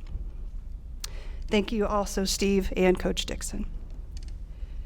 Mr. Duvall coached me in track, and again, the summer before I left for college to play basketball at WC. During high school track, especially with our 4x400 relay, he would tell me, you just run your race, which was really the nicest way that he could have said, you're the slowest, and the rest of the team's gonna catch us up.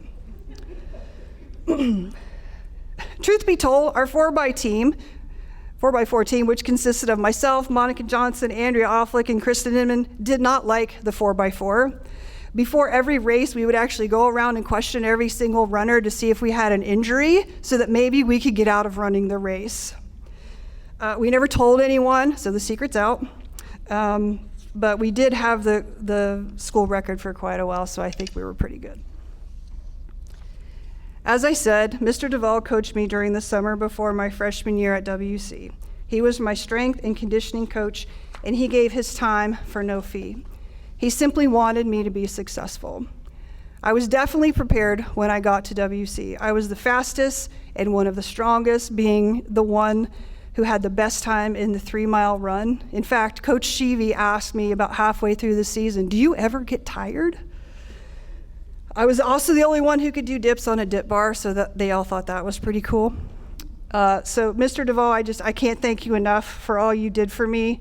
I'm forever, ever grateful for your belief in me, and thank you for being here. Now, all of this would not have been possible without my amazing teammates, friends, teachers, community members, and family who supported me. I was fortunate enough to have the most amazing friend group who wanted me to be successful. My teammates pushed me to be the best athlete I could be. Friends of our family and people in the community who supported me from afar were always so appreciated. My teachers, who by the way are some of the best in the biz here in Nelsonville. They challenged me, supported me, and were always there for a chat when I needed it. My family, my grandma Hetty, who would often accompany my mom on the longer road trips and vacations. She was unbelievably funny and so very loving. I always felt so safe and loved around her. My grandma and grandpa Schaefer bought me my first half-moon basketball hoop. I spent a lot of time shooting hoops, and for those of you who know where we live up on the hill, you can imagine how fun it was to miss those shots and have to go running over the hill for the rebound. Grandma and Grandpa attended every game they could, starting way back in the early Bill Wen days, all the way through college. They loved coming to the games, and I felt so proud seeing them in the stands. Grandma would keep her little memo notebook of stats, and she would give me the rundown after each game. They followed me to various states and put many miles on their car. It was evident that they enjoyed watching the games, and I just wanted to make them proud. Tonight, my parents, Steve and Susan, my sisters, Stephanie and Allie, and my cousin Tina, are all here. My family is the best. Make no mistake, absolutely none of these things I've accomplished would have been possible without any of them. Mom and Dad, you gave so much of your time, energy, encouragement, support, love, and money so that I could travel and play sports, especially basketball. I went to camps at the University of Kentucky and the University of South Carolina. I played in tournaments all over the place. So according to my calculations, I owe you $5.2 million. And as soon as I win the lottery, that money's yours. I love you and appreciate all you have done and still do for me. It's because of you I have learned to be kind, to work hard, and help others as often as I can. Steph and Allie, you're the best sisters a gal could have. You've always been there to lend a listening ear or a smart remark, depending on the situation. I appreciate you and love you. Our inside jokes are some of the best. Let's keep those Peloton rides and spring break trips going. Tina, you were always my hero. I loved when you would babysit us and we'd watch scary movies we weren't supposed to. Sorry. And now you're a cancer survivor and have solidified what a total badass you are. To my friends in Iowa, you're some of the best friends I've ever had. Whew. And knowing you makes me a better person. To my wife, Amy, and our two little guys, Raylan and Riley, I love you. Let's keep laughing and enjoying our life together. Ray and Rye, I sure hope you're being good at Meet the Teacher night tonight. Once again, I just want to thank all of you for being here and supporting all of the inductees. So remember tonight when you leave, you go out, you have fun, and win. Go Bucks.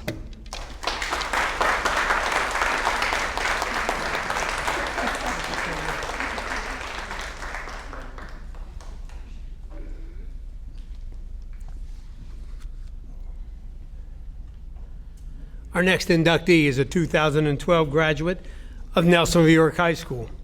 During his time as a Buckeye, Daniel Klein built a reputation as one of the most dynamic and versatile athletes in the area. collecting 11 varsity letters across 3 sports, 4 in basketball, 4 in track and field, and 3 in football. In Southeast Ohio basketball, the name Klein is quite well known, as evidenced by Daniel's sister and father's previous selection into our Hall of Fame. With a family legacy already firmly established here at Nelsonville, York, Daniel entered high school carrying high expectations. He didn't disappoint. Daniel made an immediate impact on the basketball program, earning a varsity role as a freshman and eventually working his way into the starting lineup before the season closed. At 6'2", with the ability to man any position, he quickly became a matchup problem for opponents across the Tri-Valley Conference and this region. During his 4 years at NY, Klein became a cornerstone of Buckeye basketball during one of its most competitive stretches of the modern era. By his sophomore season, he helped lead Nelsonville York to a double-digit win total and a sectional championship. As a junior and senior, he continued to anchor the program as one of the most reliable veteran, culminating in a senior season that saw the Buckeyes win 13 games, the program's best mark since 1998, and capture another sectional championship. He was named first team All-Tri-Valley Conference in 3 consecutive seasons and earned first team All-District honors as a senior, followed by honorable mention All-State recognition. But like many of the great athletes in Nelsonville York history, Daniel's story was not limited to a single sport.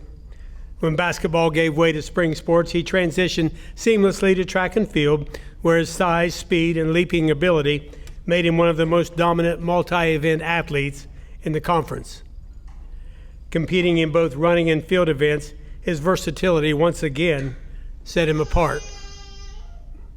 As a junior, he placed second in the Tri-Valley Conference meet in the high jump and as part of the 4x100 relay, while also finishing third in the 100-meter dash.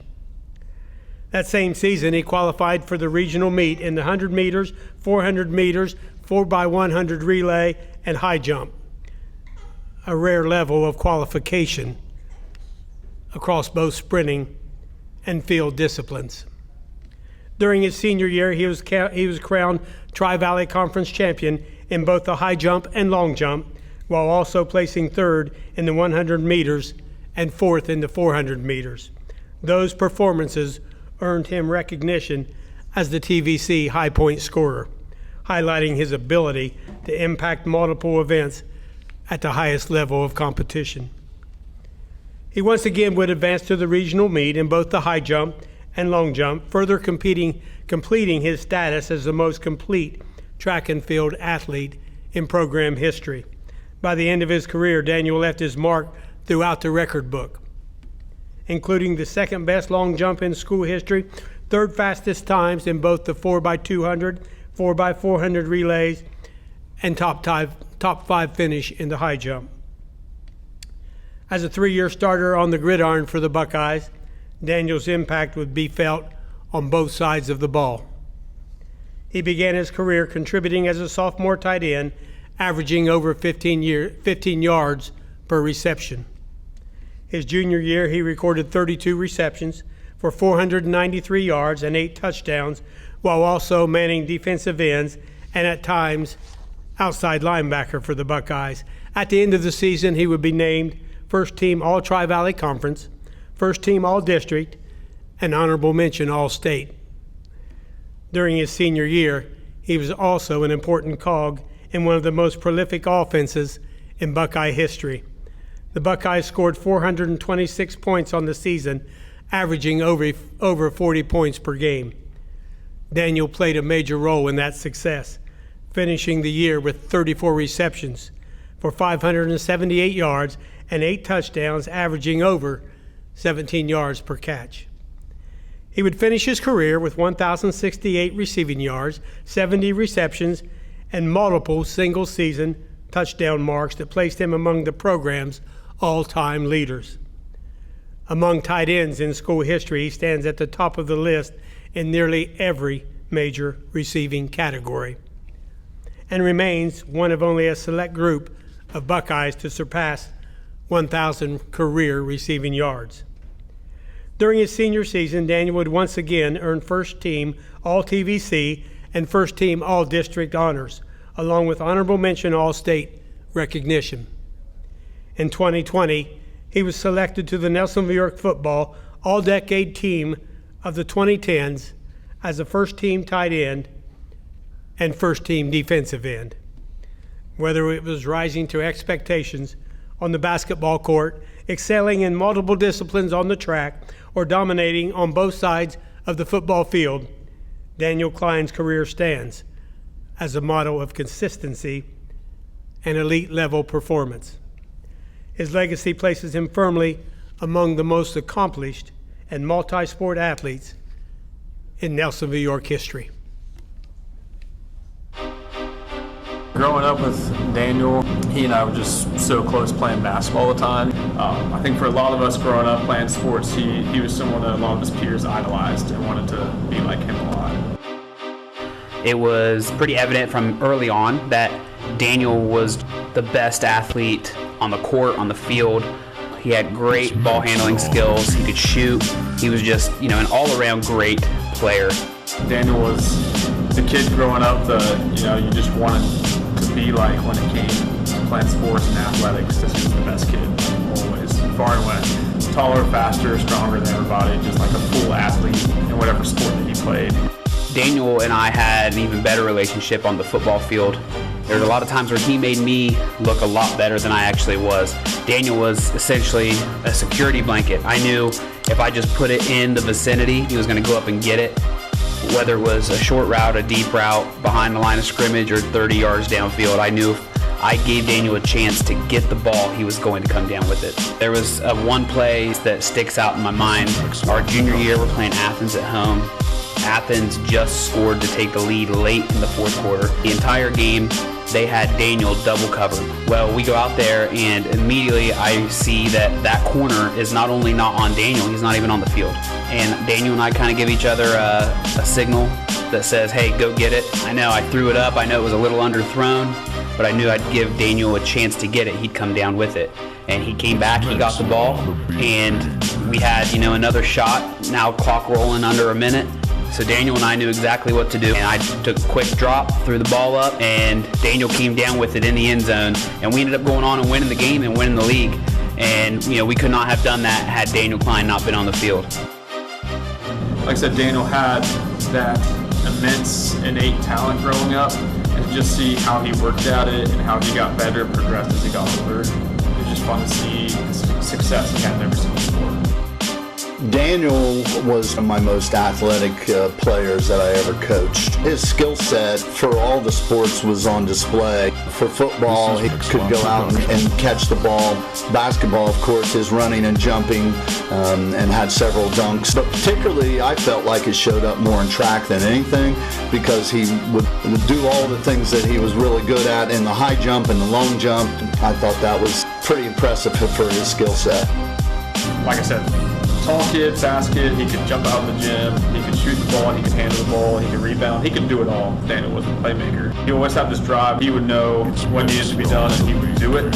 He wouldn't make a big show about it, but he was incredibly passionate. And when he succeeded at what he wanted to do on the court, you would see those emotions come out and you would see that drive, that intensity, and that pushed us. One of my favorite games that we played my senior year was at Alexander. We had lost to Alexander at home earlier this season. It was a huge drop. So we go back to their place later that season, and Daniel has 2 alley-oop dunks, and the crowd just goes crazy, and he's just, lit up too. He's probably the most gifted athlete I've ever been around. I mean, he was 6'4", 185 pounds, could jump out of the gym, could go up and high point the ball. At the end of Daniel's senior year, we had went to the combo, so I talked to him after the game, and I said, I probably never did a worse job of coaching a kid than I did with you, but I never loved any athlete as much as I loved you either. Congratulations, ma'am. I'm extremely happy that you're coming into the Hall of Fame. I will love seeing his plaque in the hallway and seeing students in the hallway, being able to tell them that I had the pleasure of playing with him throughout all my years of sports and tell them about the type of player, type of person that he was. I'm very thankful for Daniel and the way that he shaped me as a basketball player and as a person. I just want to say teammates forever, and Daniel is more than deserving of this.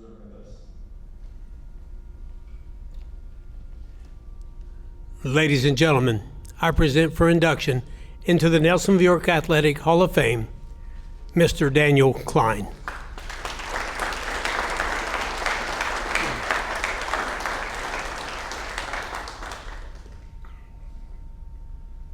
Congratulations, buddy. You bet.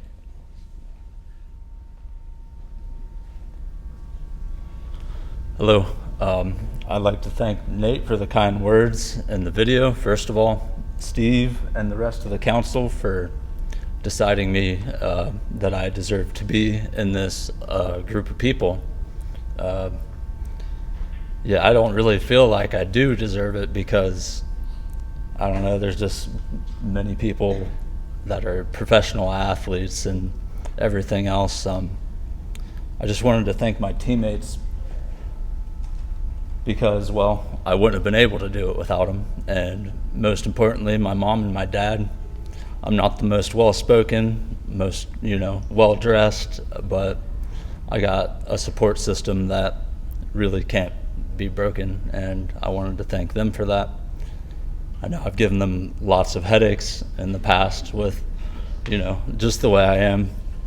A lot of people do know me, and I haven't seen a lot of people in this room for 15 years, and it's good to see some people here that I haven't seen in a long time. And I did not have a speech ready at all. I really should have spent more time getting ready for this moment, but it's just good to be honored with a good group of people, and I would like to thank the council for deciding that I decided to be in, or that I deserve to be in, and all the work that everybody puts in. It's, when you're a kid, you don't really realize or see all the work that it takes a whole community, it takes a village to raise a child, is what they say, I believe. But as you grow up, you really see the hard work that the adults put in to make this good for the children growing up, and it says a lot. So yeah, let's see here. Yeah, my dad was my coach for a long time. He's still coaching me to this day, and yeah, I'm thankful for it. I'm thankful for just in life, the good things that happen, the mistakes, everything, because that's made me who I am, and hopefully I still keep growing as a person. And yeah, no, I'm very thankful for this moment. Thank you very much.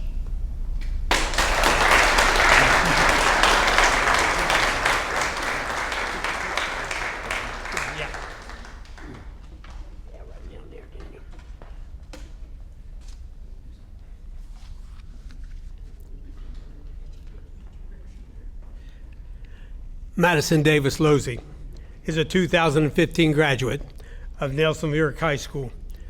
During her time as a Buckeye, Madison established herself as one of the most accomplished and decorated athletes in school history, earning 8 varsity letters, 4 in volleyball and 4 in basketball, etching her name deep into the record book in both sports. Like so many Buckeye inductees before her, Madison's excellence would not be defined in one sport or one memorable season. Her dominance would encompass both the volleyball and basketball court and would stretch across multiple seasons. From an early age, it was clear that Madison's drive and talent was something special. She dominated at the youth and middle school levels, and when she arrived at high school stage, she was more than prepared to contribute. Her preparation showed almost immediately as she earned a spot on the varsity volleyball roster as a freshman and steadily worked her way into a key role. By her sophomore season, Madison's impact helped push the Buckeye volleyball programs to historic heights. That year, Nelsonville York captured its first ever district championship. A milestone moment for the program, it was only the beginning of what Madison and her teammates would achieve in the coming years. As her career progressed, so did her dominance. By her junior year, this devastating hitter had developed into one of the premier players in the region, helping lead the Buckeyes to a 15-5 record. Her performance that season earned her first team All Tri-Valley Conference, first team All-District, District Player of the Year, and third team All-State selections. In her senior season, she elevated her game and her team even higher, leading the Buckeyes to a 19-win campaign and a #1 district seed. The team advanced through postseason play with victories over Oak Hill and Portsmouth West before falling in a hard-fought district final against Adena, finishing as district runner-up. Individually, Madison closed out her volleyball career as first team All-TVC, first team All-District, and repeated as District Player of the Year, along with the second team All-State selection. During that season, she reached one of the most celebrated milestones in program history, recording her 1,000th career kill. Her volleyball career alone would make her worthy of Hall of Fame status, but there would be more to her story. Following her freshman volleyball season, Madison transitioned to the basketball court, where once again she earned a varsity spot immediately. Continuing a pattern that defined her entire athletic career, arrive, compete, and elevate the program. During her freshman and sophomore seasons, she helped guide the Buckeyes to a combined 26 wins, laying the foundation for what would become the most successful stretch in program history. By her junior year, Madison had developed into a dominant force on the basketball court as well, leading the Buckeyes in scoring and rebounding while helping guide the program to heights it had not reached in years. That season, Nelsonville, York captured a Division III district championship with a 17-6 record, one of the most significant postseason runs in program history, before narrowly falling to Garaway in the regional semifinal by just 3 points. For her efforts that season, Madison earned first team All-TVC honors, establishing herself as one of the premier players in the conference. Her senior season set the bar even higher. The Buckeyes posted a 20-4 record, earned a #1 district seed, and once again advanced in the district final after defeating Meigs and Chesapeake in the early rounds, and once again finishing as district runner-ups. At the conclusion of her career, she was named first team All-TVC, first team All-District, co-district player of the year, and special mention All-State. In that same season, she also reached another defining milestone, scoring her 1,000th career point in basketball and joining Hall of Famer Whitney Maiden as the only Buckeyes at the time to record both 1,000 kills and 1,000 points during their career. Following high school, Madison continued both her academic and athletic journey at Urbana University, where she majored in education and competed in volleyball at the Division II level. True to form, she made an immediate impact, earning a varsity role as a freshman and going on to become a 4-year letter winner for the Blue Knights. In her senior season, she was named first team All-Mountain East Conference and academic All-American, and once again passed the 1,000 kill mark. From high school to the collegiate level, Madison Davis Losey's career has been defined by outright excellence. Her accomplishments in 2 sports at multiple levels place her among the most distinguished student athletes in Buckeye history, and her legacy as Miss 1000 is one for the record books.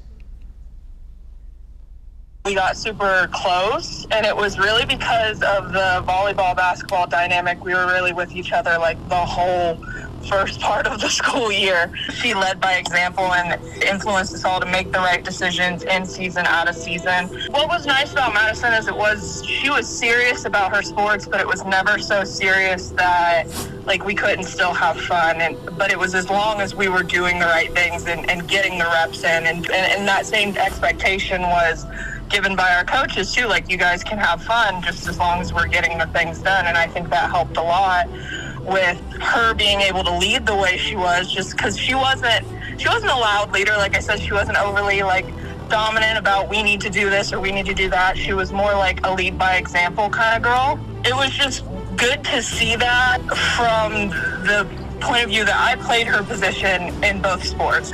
So it gave me a lot to look at in terms of how I wanted to lead.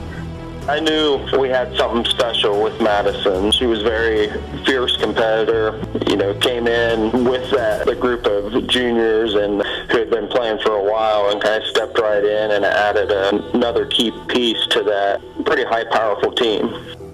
So Maddie has always been somebody who's very dedicated to any goal that she has in mind. Maddie's somebody who will put in work when nobody's watching too. When we were younger, you would go to practice, but Maddie would also want to go and work out, and she would lift every day. After we would finish lifting, she would then want to go on a run around Bookdale so she could stay in shape. Girl was a rebounding machine. I remember sometimes it seemed like I almost got the rebound, and just out of thin air, Madison would appear and get it out of my hands. The girl could get in the air and maneuver her body, and I attribute a lot of that to her abilities in volleyball, because that's all of what you're doing as a middle hitter, is moving around while you're in the air and trying to torque and do different things to get different slices and hits, and she was very good at that. Her timing was just unbelievable, and her swing was just a real quick snap, and people had a hard time adjusting to that. Every team we played knew the ball was going to Madison, but I don't remember her getting blocked too many times.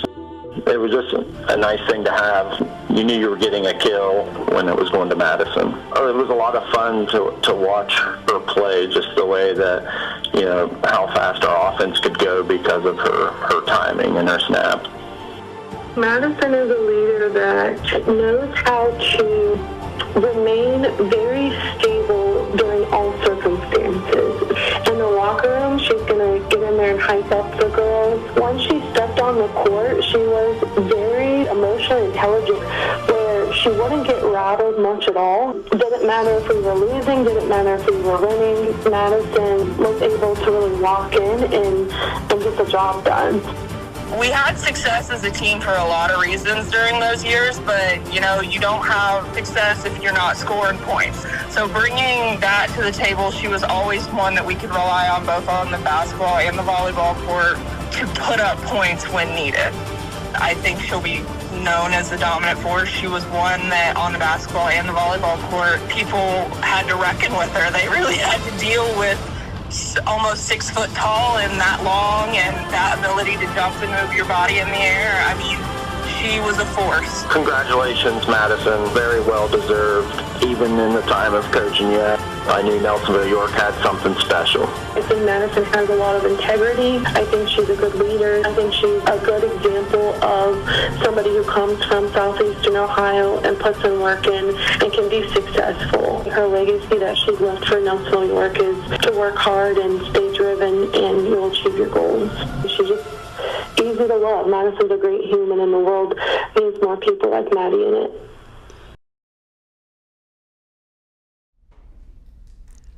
Ladies and gentlemen, I present for induction into the Nelsonville York Athletic Hall of Fame, Mrs. Madison Davis Losey.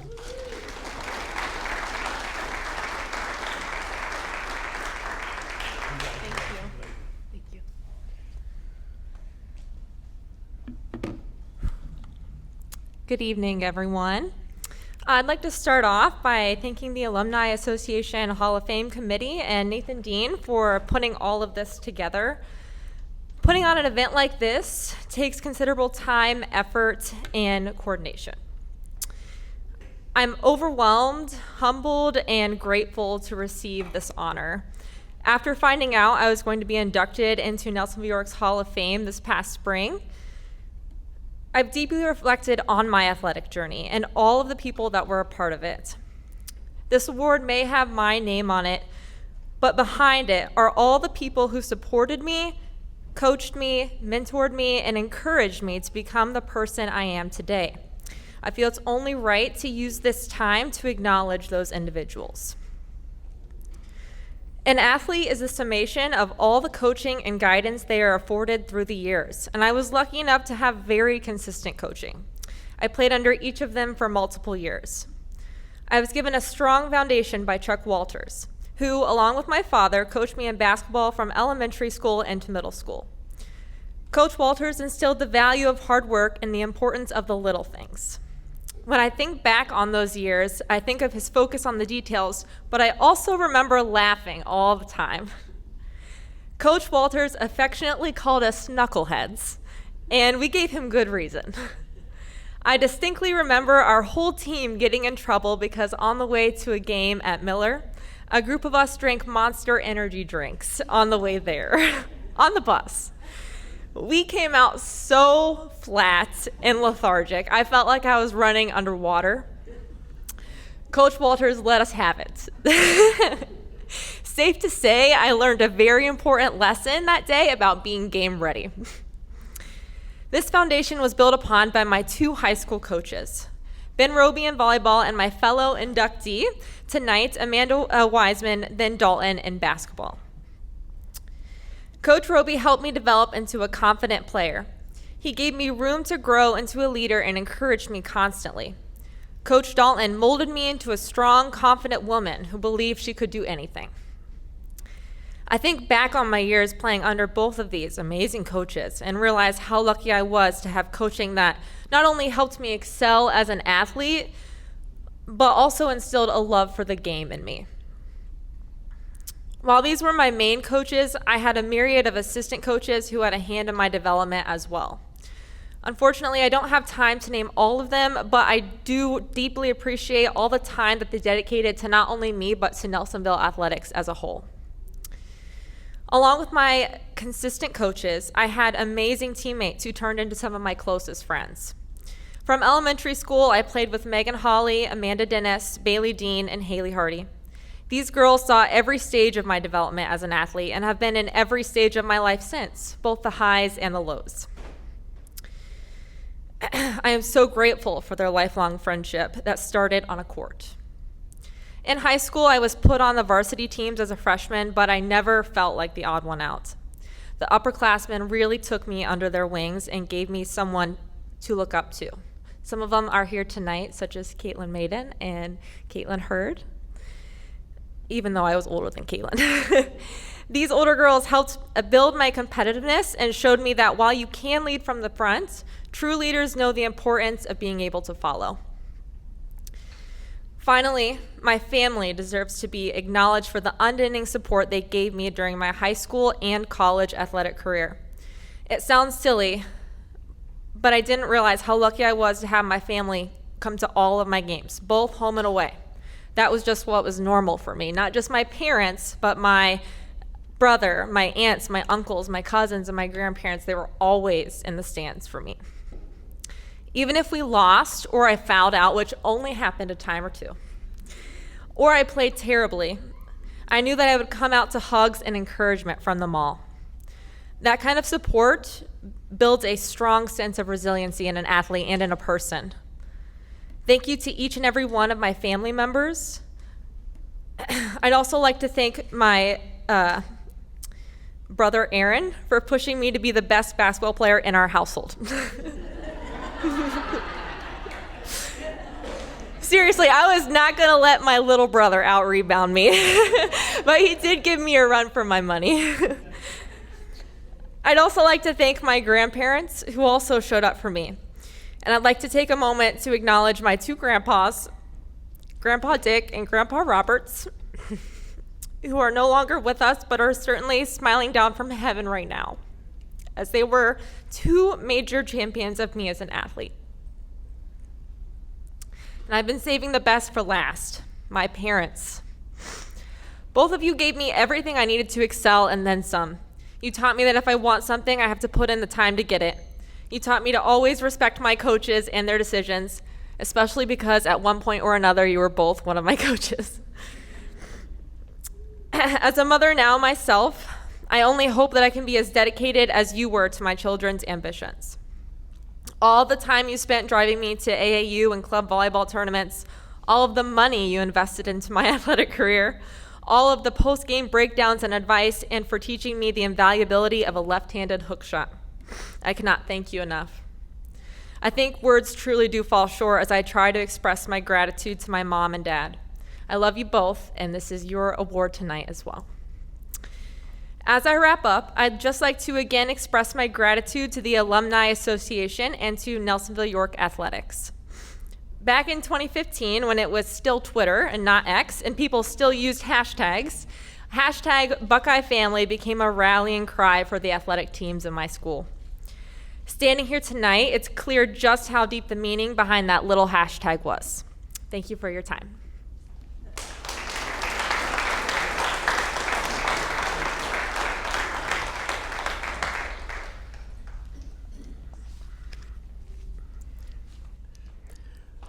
One of the things that we annually forget to do before the ceremony is to get a group picture of our class, and true to form, we forgot again this year. So class, after we are done with our introductions tonight, if you'd scurry right up here immediately following the ceremony, we'll get that group picture.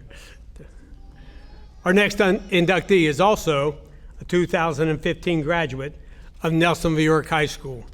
During his time as a Buckeye, Dakota Mays earned 8 varsity letters, 4 in wrestling, 2 in football, and 2 in track and field. He established himself as one of Nelsonville York's finest. Dakota's wrestling accomplishments take center stage, and rightfully so. But like most of our other inductees, his story as a Buckeye is incomplete without recognizing his impact in multiple sports. On the football field, Dakota proved to be one of the most reliable and versatile players on the roster. An undersized tight end, he consistently held his own against much larger defensive linemen, showing the toughness and competitive edge that defined his career. In the passing game, he became a dependable target for quarterback Hunter Edwards, finishing his career with 15 receptions for 356 yards and 3 touchdowns and an impressive 23.7 yards per catch, which ranked among the best career average in school history at the time. On defense, he lined up at middle linebacker, Mays' family tradition, and played a central role in the Buckeye defense. He recorded 125 career tackles, including 35 solo stops, along with 1 interception, 2 fumble recoveries, 2 sacks, and 7 pass breakups. His performance earned him first team All Tri-Valley Conference honors as a senior, and in 2020, he was selected as a middle linebacker on the Nelsonville York football all-decade team of the 2010s. But even with those accomplishments, football was only one chapter of his athletic story. From the moment he stepped onto the varsity wrestling lineup, he was part of one of the most successful wrestling teams, not at Nelsonville York High School, but in Southeast Ohio history. As a freshman, he contributed to a Buckeye squad that captured both sectional and district championships and went on to place 4th in the state tournament. Individually, he immediately made his mark, winning a Tri-Valley Conference championship, a sectional title, and placing 6th in the state meet in his very first season. His sophomore year followed a similar path. Once again, Dakota captured TVC and sectional championships, added a district title, and returned to the state podium, this time placing 7th in the state. An injury his junior year kept him from winning a 3rd TVC title, but even with that setback, he continued his postseason success, winning both sectional and district championships and earning a 4th place finish at the state tournament, further solidifying his reputation as one of the elite competitors in the state in his weight class. Entering his senior season, Dakota carried both expectation and experience into what would become a defining year. He dominated the regular season, posting a 45-1 record while collecting his 3rd TVC championship, 4th sectional championship, and 3rd district title. His path through the postseason was nothing short of remarkable. At the state tournament, he opened with a commanding 17-1 Tech fall, followed by an 8-0 major decision that guaranteed his 4th consecutive podium finish, an achievement unmatched in Nelsonville York history. He then defeated Andrew Hoskins of Dayton Christian 4-0 to advance to the state championship match, allowing just 1 point through 3 tournament bouts. In the finals, Dakota faced Jesse Beverly of Delta in a hard-fought matchup. In a back-and-forth contest, he ultimately prevailed 14-10 to capture the 2015 160-pound Division III state championship, joining his brother Zach among the elite group of Buckeye state champions. By the end of his career, Dakota Mays had compiled a record of 165 wins and 17 losses and became the only wrestler in Nelsonville York history to place at the state tournament all 4 years of his high school career. His combination of consistency, toughness, and championship pedigree places him firmly among the greatest wrestlers to ever represent the Buckeyes. From the football field to the track to the pinnacle of Ohio wrestling, Dakota Mays carried forth a family legacy while building one of his own. Defined by excellence, resilience, and a standard of success that will be remembered in Buckeye history for years to come. Wow, this kid had an amazing junior high career. As a 6th grader, he won the grade school state tournament, and then the very next weekend he turned around and won the junior high state tournament in back-to-back weekends. Coach and I had a really nice team when he was coming in. We had, obviously, his older brother, Thomas McLaughlin, 2 of the guys already in the Hall of Fame. And Dakota was an incoming freshman who had just had a tremendous junior high career. So it really gave our community, our program, a lot to look forward to add him to this already established group of guys. Growing up, he was really the one who unfortunately had the more difficult weight cuts, but as he grew up, he kind of filled it out in his own body. That really let him be able to shine with his own skills. We would go 2-3 nights for a couple of years up to Columbus, and oddly enough, our first wrestling camp, we didn't know anyone, so we drilled with each other until the coach separated us. Really a big back and forth rivalry of seeing who was going to be the one to make it. And then it really turned into him really shining a lot and me honestly chasing after him. His freshman year, he didn't get too many matches. I think he might have been like 10-1 or something, 10-2 going to the state tournament. Ended up having a nice state tournament. Then he's 6th that year as a freshman. Then he comes in as a sophomore, and that year he finished 7th. But he just continued to do great things. You know, I mean, he's already a 2-time state placer as a sophomore. And then his junior year, he finished 4th. And then state champion as a senior. Dakota's the only 4-time placer we ever had. He figured out some things on his feet his senior year, and he became so dominant as a senior. He beat a kid by the name of Jesse Beverly from Delta, who was ranked like 10th or 11th in the country at the time. That's who he beat in the state finals, and he beat Jesse Beverly like a drum. He was always down to wrestle whoever, whenever. He just was after it, wanting to get better.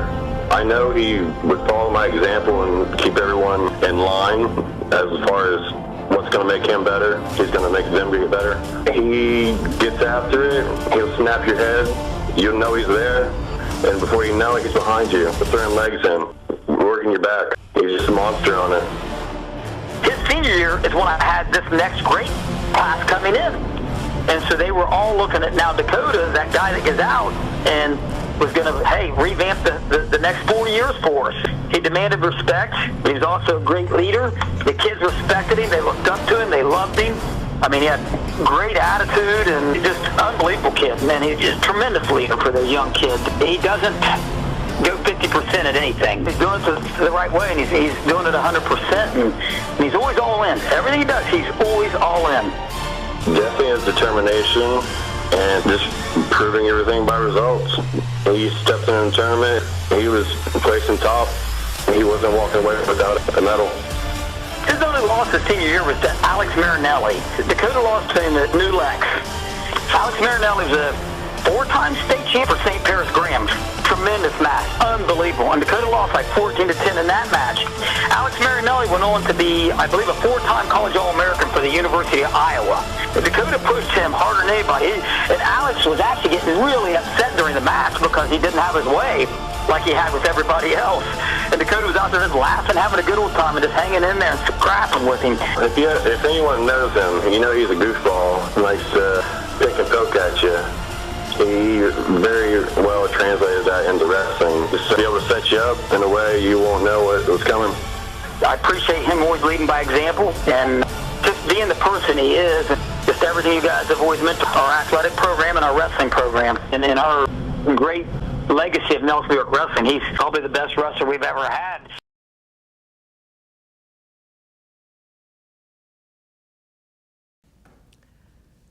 Ladies and gentlemen, I present for induction into the Nelsonville York Athletic Hall of Fame, Mr. Dakota Mays.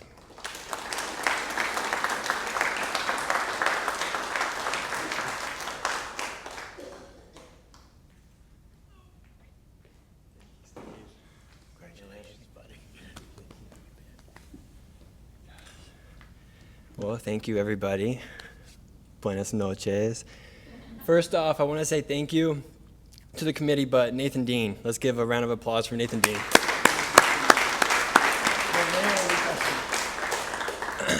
See, what we do is make videos for a living now, so really appreciate anyone bringing videos to this event. So appreciate you all for putting this on.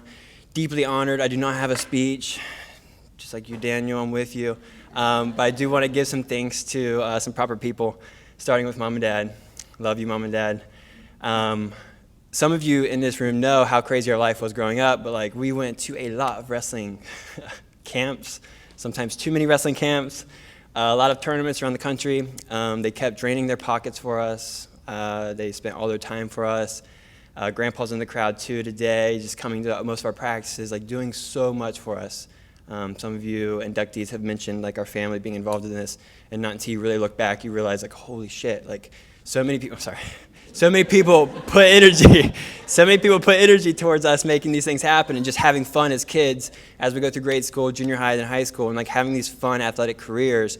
You know, student athlete, like I was like definitely an athlete student, like a lot of times, but like it prepped me for so many things in life. So I'm so grateful for that. So thank you, Mom and Dad.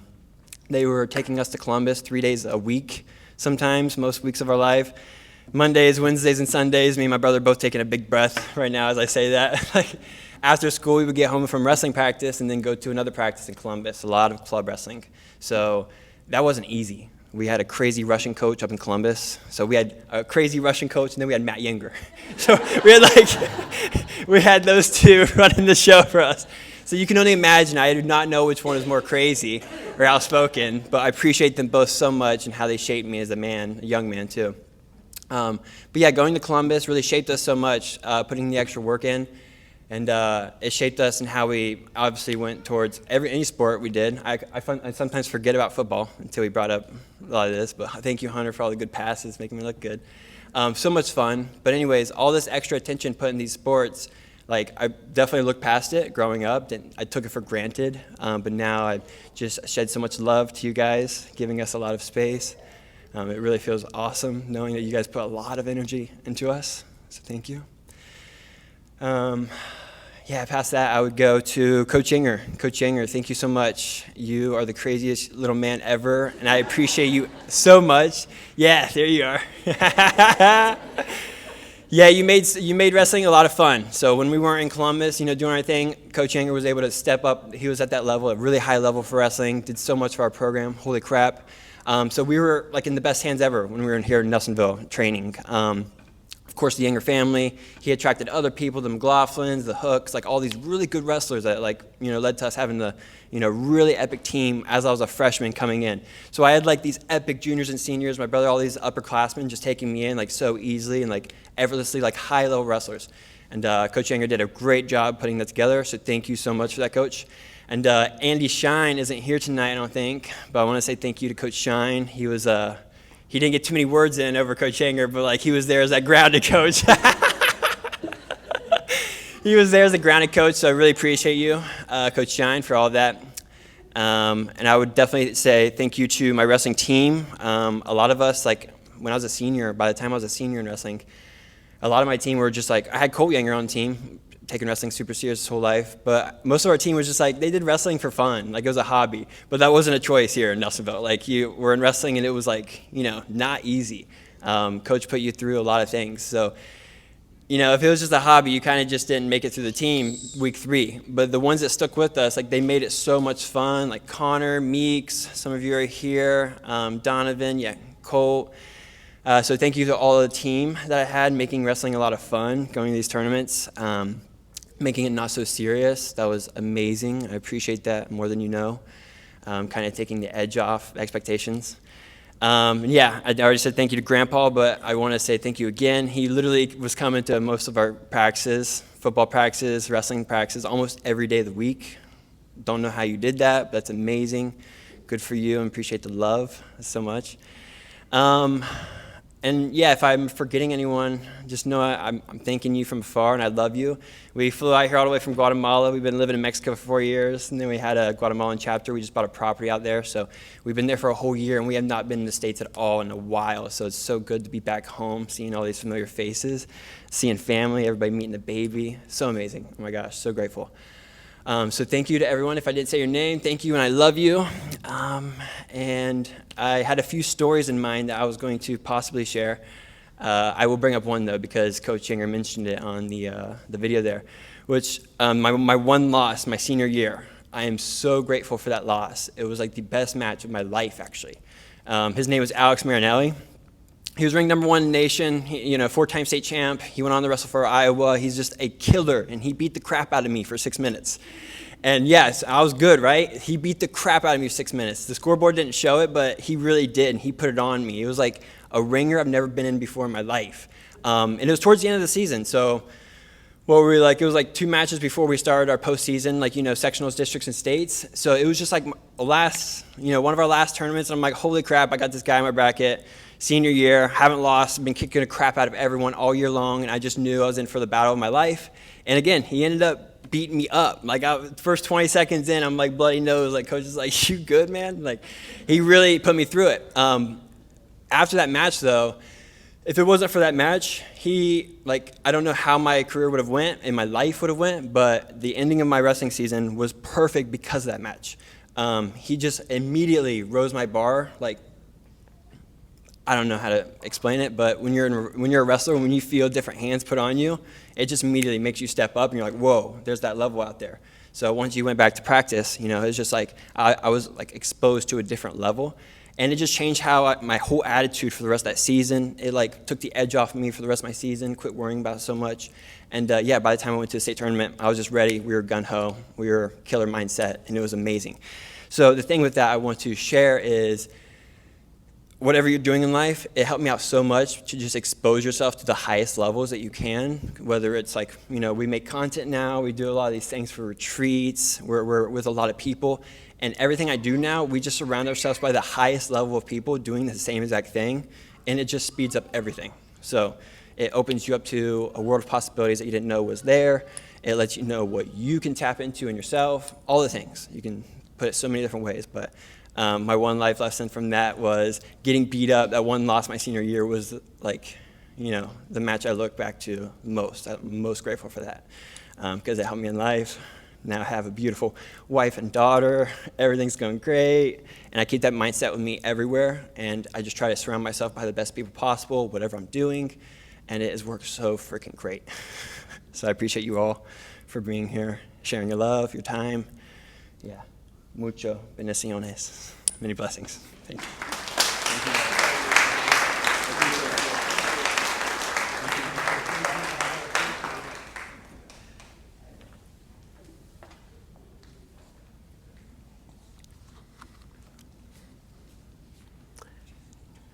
Jeremy Warren is another 2015 graduate of Nelsonville York High School.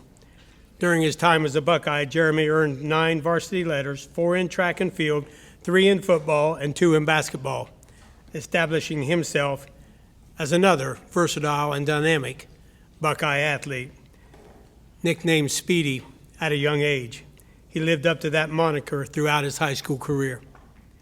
He was a 4-year letterman in track and field, competing across a wide range of events and consistently ranking among the top performers in program history. By the end of his career, Jeremy had left his mark on nearly every relay he ran.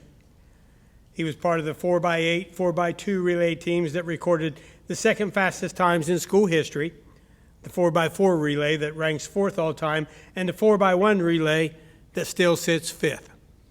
Individually, he holds the 3rd fastest 400 meter in school history.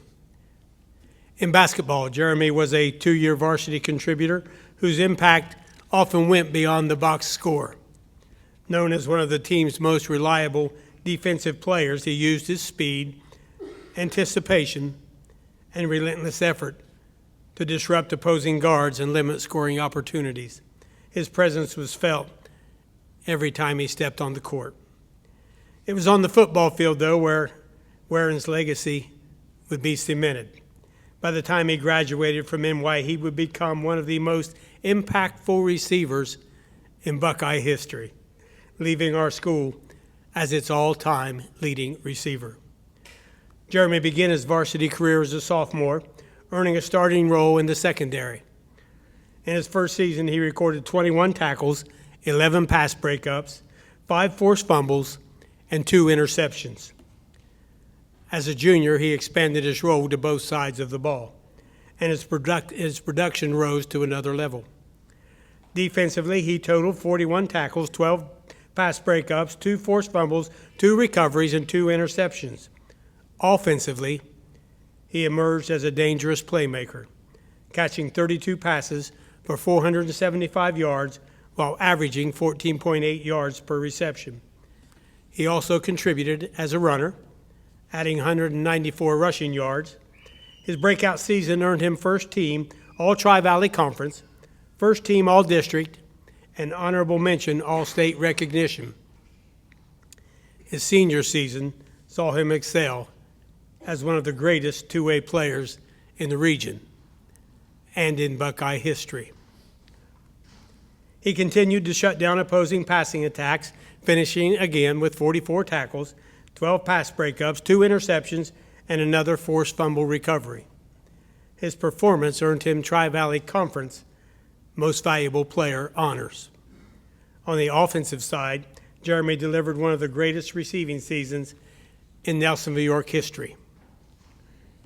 He recorded 35 receptions for 964 yards and 11 touchdowns, averaging an astounding 26.6 yards per catch.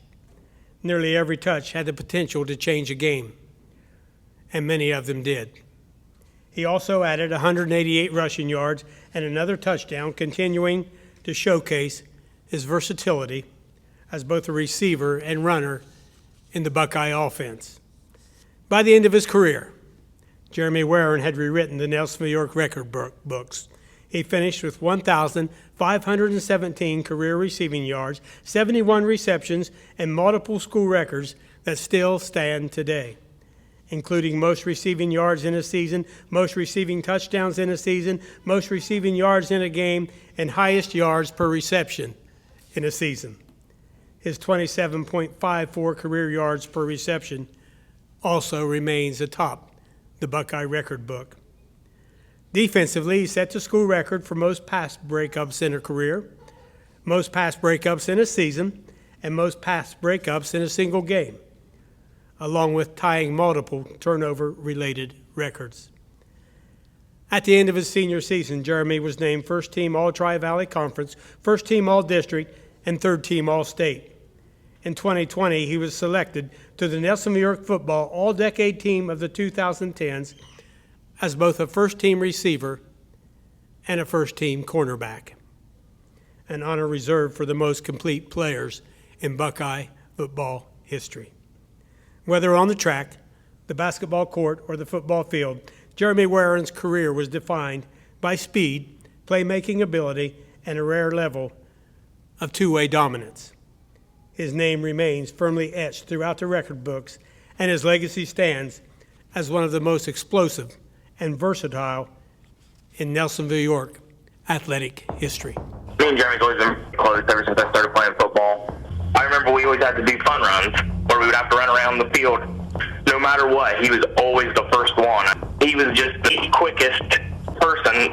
Other than that, I really don't know how. I don't know who gave him the nickname. I don't know how he got the nickname. And from that point on, he was just known as Speedy. He went by Speedy when we were in elementary school. He was always somebody that you looked up to because he worked on and off the field of trying to be a better person and a better athlete and somebody you could chase after.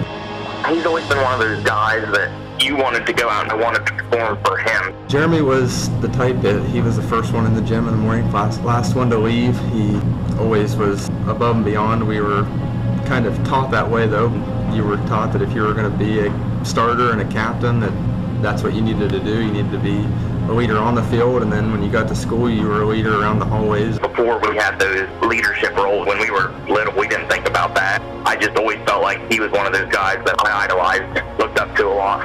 And going into his senior year, we really got a connection. Him and another Hall of Fame inductee, Dakota Mays, worked that whole summer before. We'd go to Canton, Ohio every weekend, both days, and they'd stay the night at my house all week. It was just kind of like a cohort of quarterback and receiver, and we worked our way together, and he had a really great senior year. Speedy's work ethic was just outrageous. 365 days a year, he was in the weight room. He was so set on just being the best athlete that he could possibly be. Like us on the outside, watching, it was almost completely natural to him. I mean, don't get me wrong, he would go out and he would work his tail off. Man, it was just almost unfair how natural it came to him. Jeremy's work ethic was incredible. I think he led in work ethic off the field and leadership on the field and trying to show what Buckeye football is about. I remember countless times our senior year, giving us a heck of a speech to warm us up, but then he would then say that was at halftime. Right after halftime, he'd give that big speech, and he would go out, and he would make this crazy play, and it would just get us all hyped up. I mean, he made all these plays and made all these speeches, but he knew exactly when our team needed them.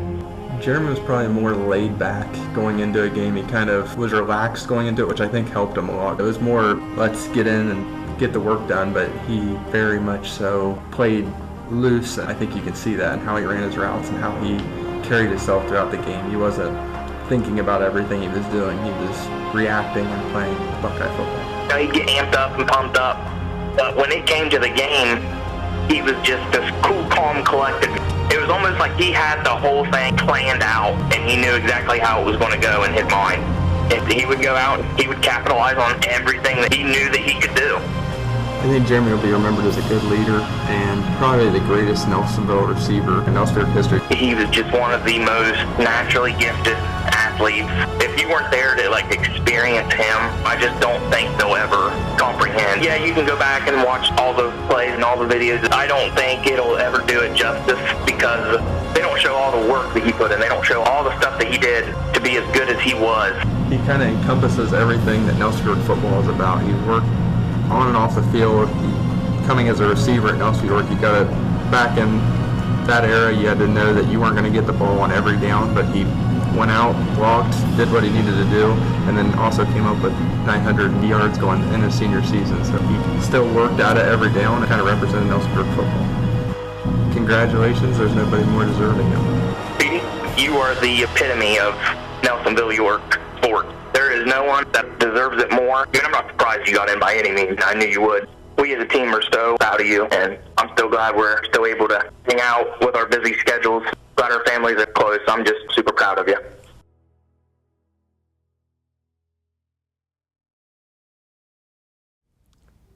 Ladies and gentlemen, I present for induction into the Nelsonville York Athletic Hall of Fame, Mr. Jeremy Warren.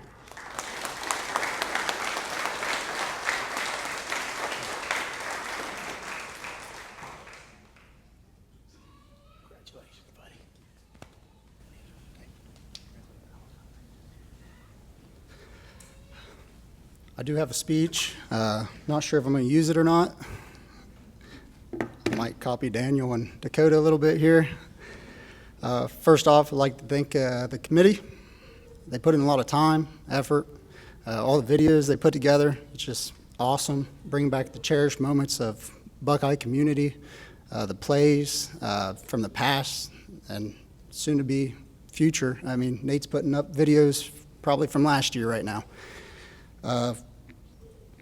First off, I'd like to thank my sisters. It's going to be hard to believe, but I have a sister that's 4 years older, sister 3 years older. I'm glad that they chose to do Biddy League cheerleading. I was young, got forced to go down to Pauley Field. I don't know if you guys know Pauley Field or not, but it's a very neat atmosphere. You go up over the hill crest, you cross them railroad tracks, and there'd be people just parked everywhere on a Sunday, Saturday, whenever the games were. I know I sat on the old concrete bleachers when they were cheering, and I would just beg my mom. I wasn't watching them cheer, I can tell you that. I was watching football. I told my mom I wanted to play. She kept going down, asking coach. I was too young. Before I knew it, I was able to play. I was second grade. I'd like to thank the coaches of the youth football. Not only did they coach, but they actually wanted to be there and coach. So I'm thankful for that. Next is my mom. I'd like to thank my mom. She's here tonight, like she always was. She showed up. She showed out. For a boy that was obsessed with sports at a young age, she always followed me everywhere. She raised one great kid and then two okay kids. I'm the great one. I just want to let you guys know that.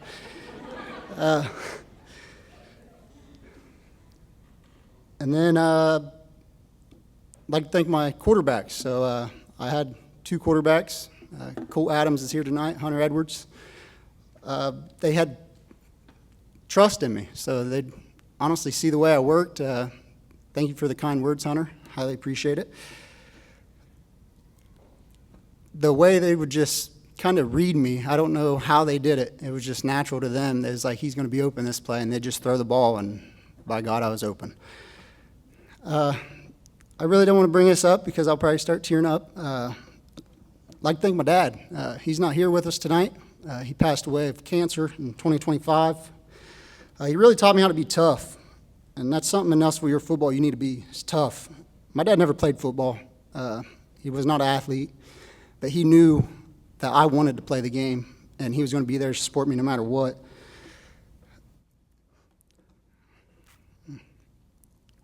As I got older, I realized why he wanted me to be tough. He used to always ask me, are you going to be my third daughter, or are you going to be my son? You need to man up a little bit. Toughness is what he showed me all through life. I knew he was tough, but when watching him battle cancer, he showed me what real toughness was about. He showed me what never giving up was. He always told me, every day you are fighting to win a battle with yourself, even if it was something simple. I was scared to show any weakness or pain at any moment because he'd throw out his famous line, "You're built cheap." I hated that saying. My mom took my uncle in. I was in probably third grade. He's here tonight, Daniel Rudder. It's her middle brother. She has a big family. I think you guys know the Rudder family around here. She took him in. He was in high school, and I always begged him, like, let's go play ball. Let's go play ball. And I'm sure I annoyed him, 100% annoyed him. He would go out. He'd play with me. He roughed me up a little bit. I loved it. There's something about it. I like being roughed up. Made me tough. Like I said, toughness. I always liked when his friends came over from school because he'd show off and he'd be like, look at this kid, watch this. He'd make me run halfway down the block and he'd just throw the ball real far and make me catch it, or he'd punt it, or he'd tell me punt it back just so I can show off my left leg. I was right-handed but left-legged. Don't ask why. I don't know. So I'd like to thank Daniel for being not only an uncle, but it was like having an older brother. Another person is Colt Adams. He's here tonight as well, the Adams family. Colt did have an older brother. He wasn't in the household, so I saw the opening. I had two older sisters, so I was like, I want to run around Colt in the summer. I could have someone throw me a ball around. We can play one-on-one. We can swim. It looked like a good time. So Colt, thank you. To your mom and dad, thank you as well. Always had an open door for me. not only in elementary school but high school too. We played ball together, a lot of summer ball. Another great athlete, Madison. She played ball with us in junior high before we hit high school. She was on our Gus Macker team. She might have played AAU for us. She did play 6th grade basketball with us. So thank you. We won some championships because of you. I'd like to thank all the upperclassmen. When I hit high school, the upperclassmen were very talented. If you listen to any old Hall of Fame speeches, a lot of them's inducted. Tonight, Daniel Klein's one. Dustin Young's been inducted. Derek Arnold. Just watching them guys. If I could give any advice as a young player, we'd go to games on Friday night. I'd go with Colt, and we would watch the game. If I had any advice to any youth player, is to watch the game. You have plenty of time to play when you get home, but you'll learn the game of football by watching and learning and what the coaches want done. So we did that. I'd sit and watch every game. I'd pick up on players. I'd had role models, and then freshman year hit, and some of the role models were still there. So I'd definitely like to thank the upperclassmen for guiding us the way. They'd take us under their wing. 2-a-days take us to Buds. I've been to B-dubs with Nate a few times, and not his sister, just Nate. Inside joke. I did play wingback in high school, so I grew up playing running back. When I hit high school, they was like, yeah, you're going to wingback. You're going to get hurt because you're pretty skinny. So we need you to catch the football if you can, use that speed. So I did move to wingback, and I ran plays in and out. This is to storytelling now. Ran plays in and out. If you know the Bostons, we all know the Bostons. So I'd go over, and he'd be like, what looks good? It'd be like 3rd and 16. You guys know what play I picked. I didn't want benched. I picked pitch 18. He said, you're crazy. We ain't running pitch 18. Then he'd run the pass play. So I didn't call the play. He did.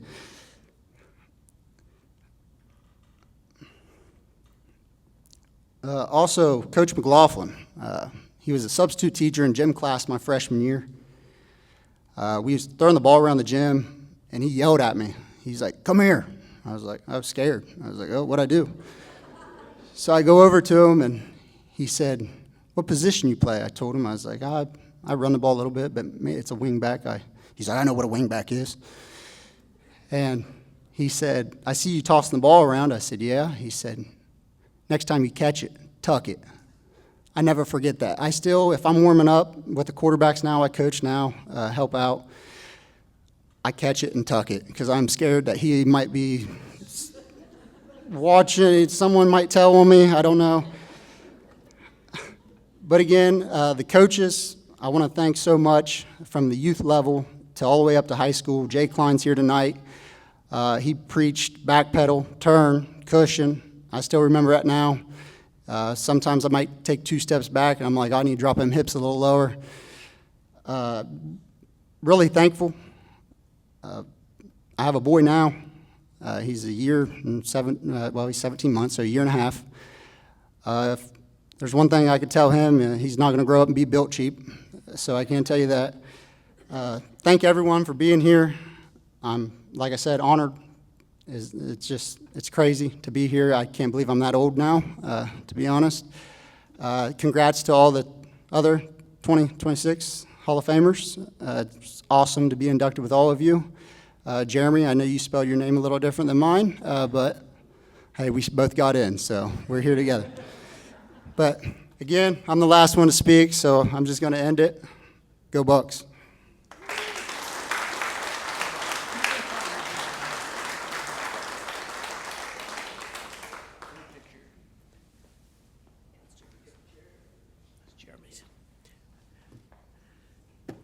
Inductees, don't forget, we'll meet at 6:20 at the end zone closest to the school. You'll meet Coach Klein tomorrow at 6:20, and we'll announce you at approximately 6:30.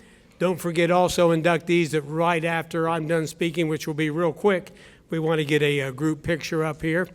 And once again, let's make sure we thank Mrs. Christy Poling for that great meal we had tonight. That was amazing.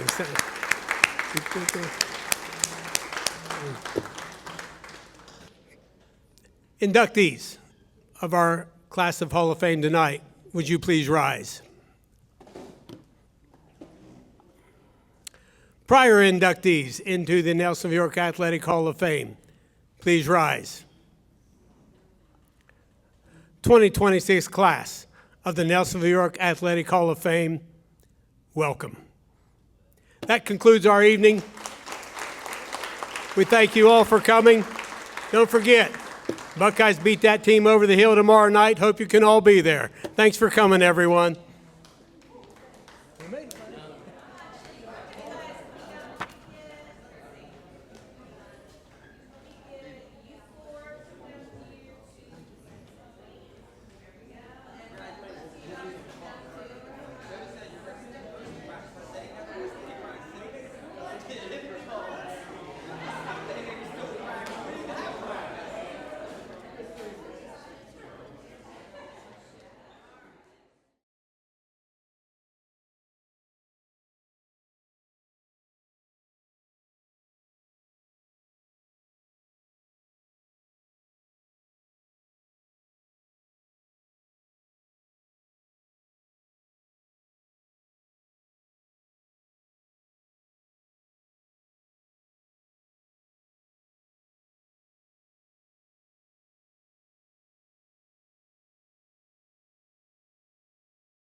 When it comes to protecting the people you love, life insurance can make all the difference. That's why families throughout our area turn to David Logie at Logie Insurance as a local independent insurance agent. I'll take the time to explain your options and help you find the coverage that fits your family needs and your budget. Don't wait until it's too late to protect the ones who matter the most. Call Logie Insurance today, 740-753-3376. That's 740-753-3376. My name's Dee Dee Logie, and I'm owner of Pidcock Glass in Nelsonville, Ohio. If your home is in need of 1, 2, or even up to 12 vinyl replacement windows, Pidcock Glass can help. We'd be happy to come out and give you a free quote. Pidcock Glass can normally install a vinyl window in an hour and a half to 2 hours, and all of our windows are made here in America, and we normally receive them within 4 to 6 weeks upon order. Please call Pidcock Glass at 740-753-4527.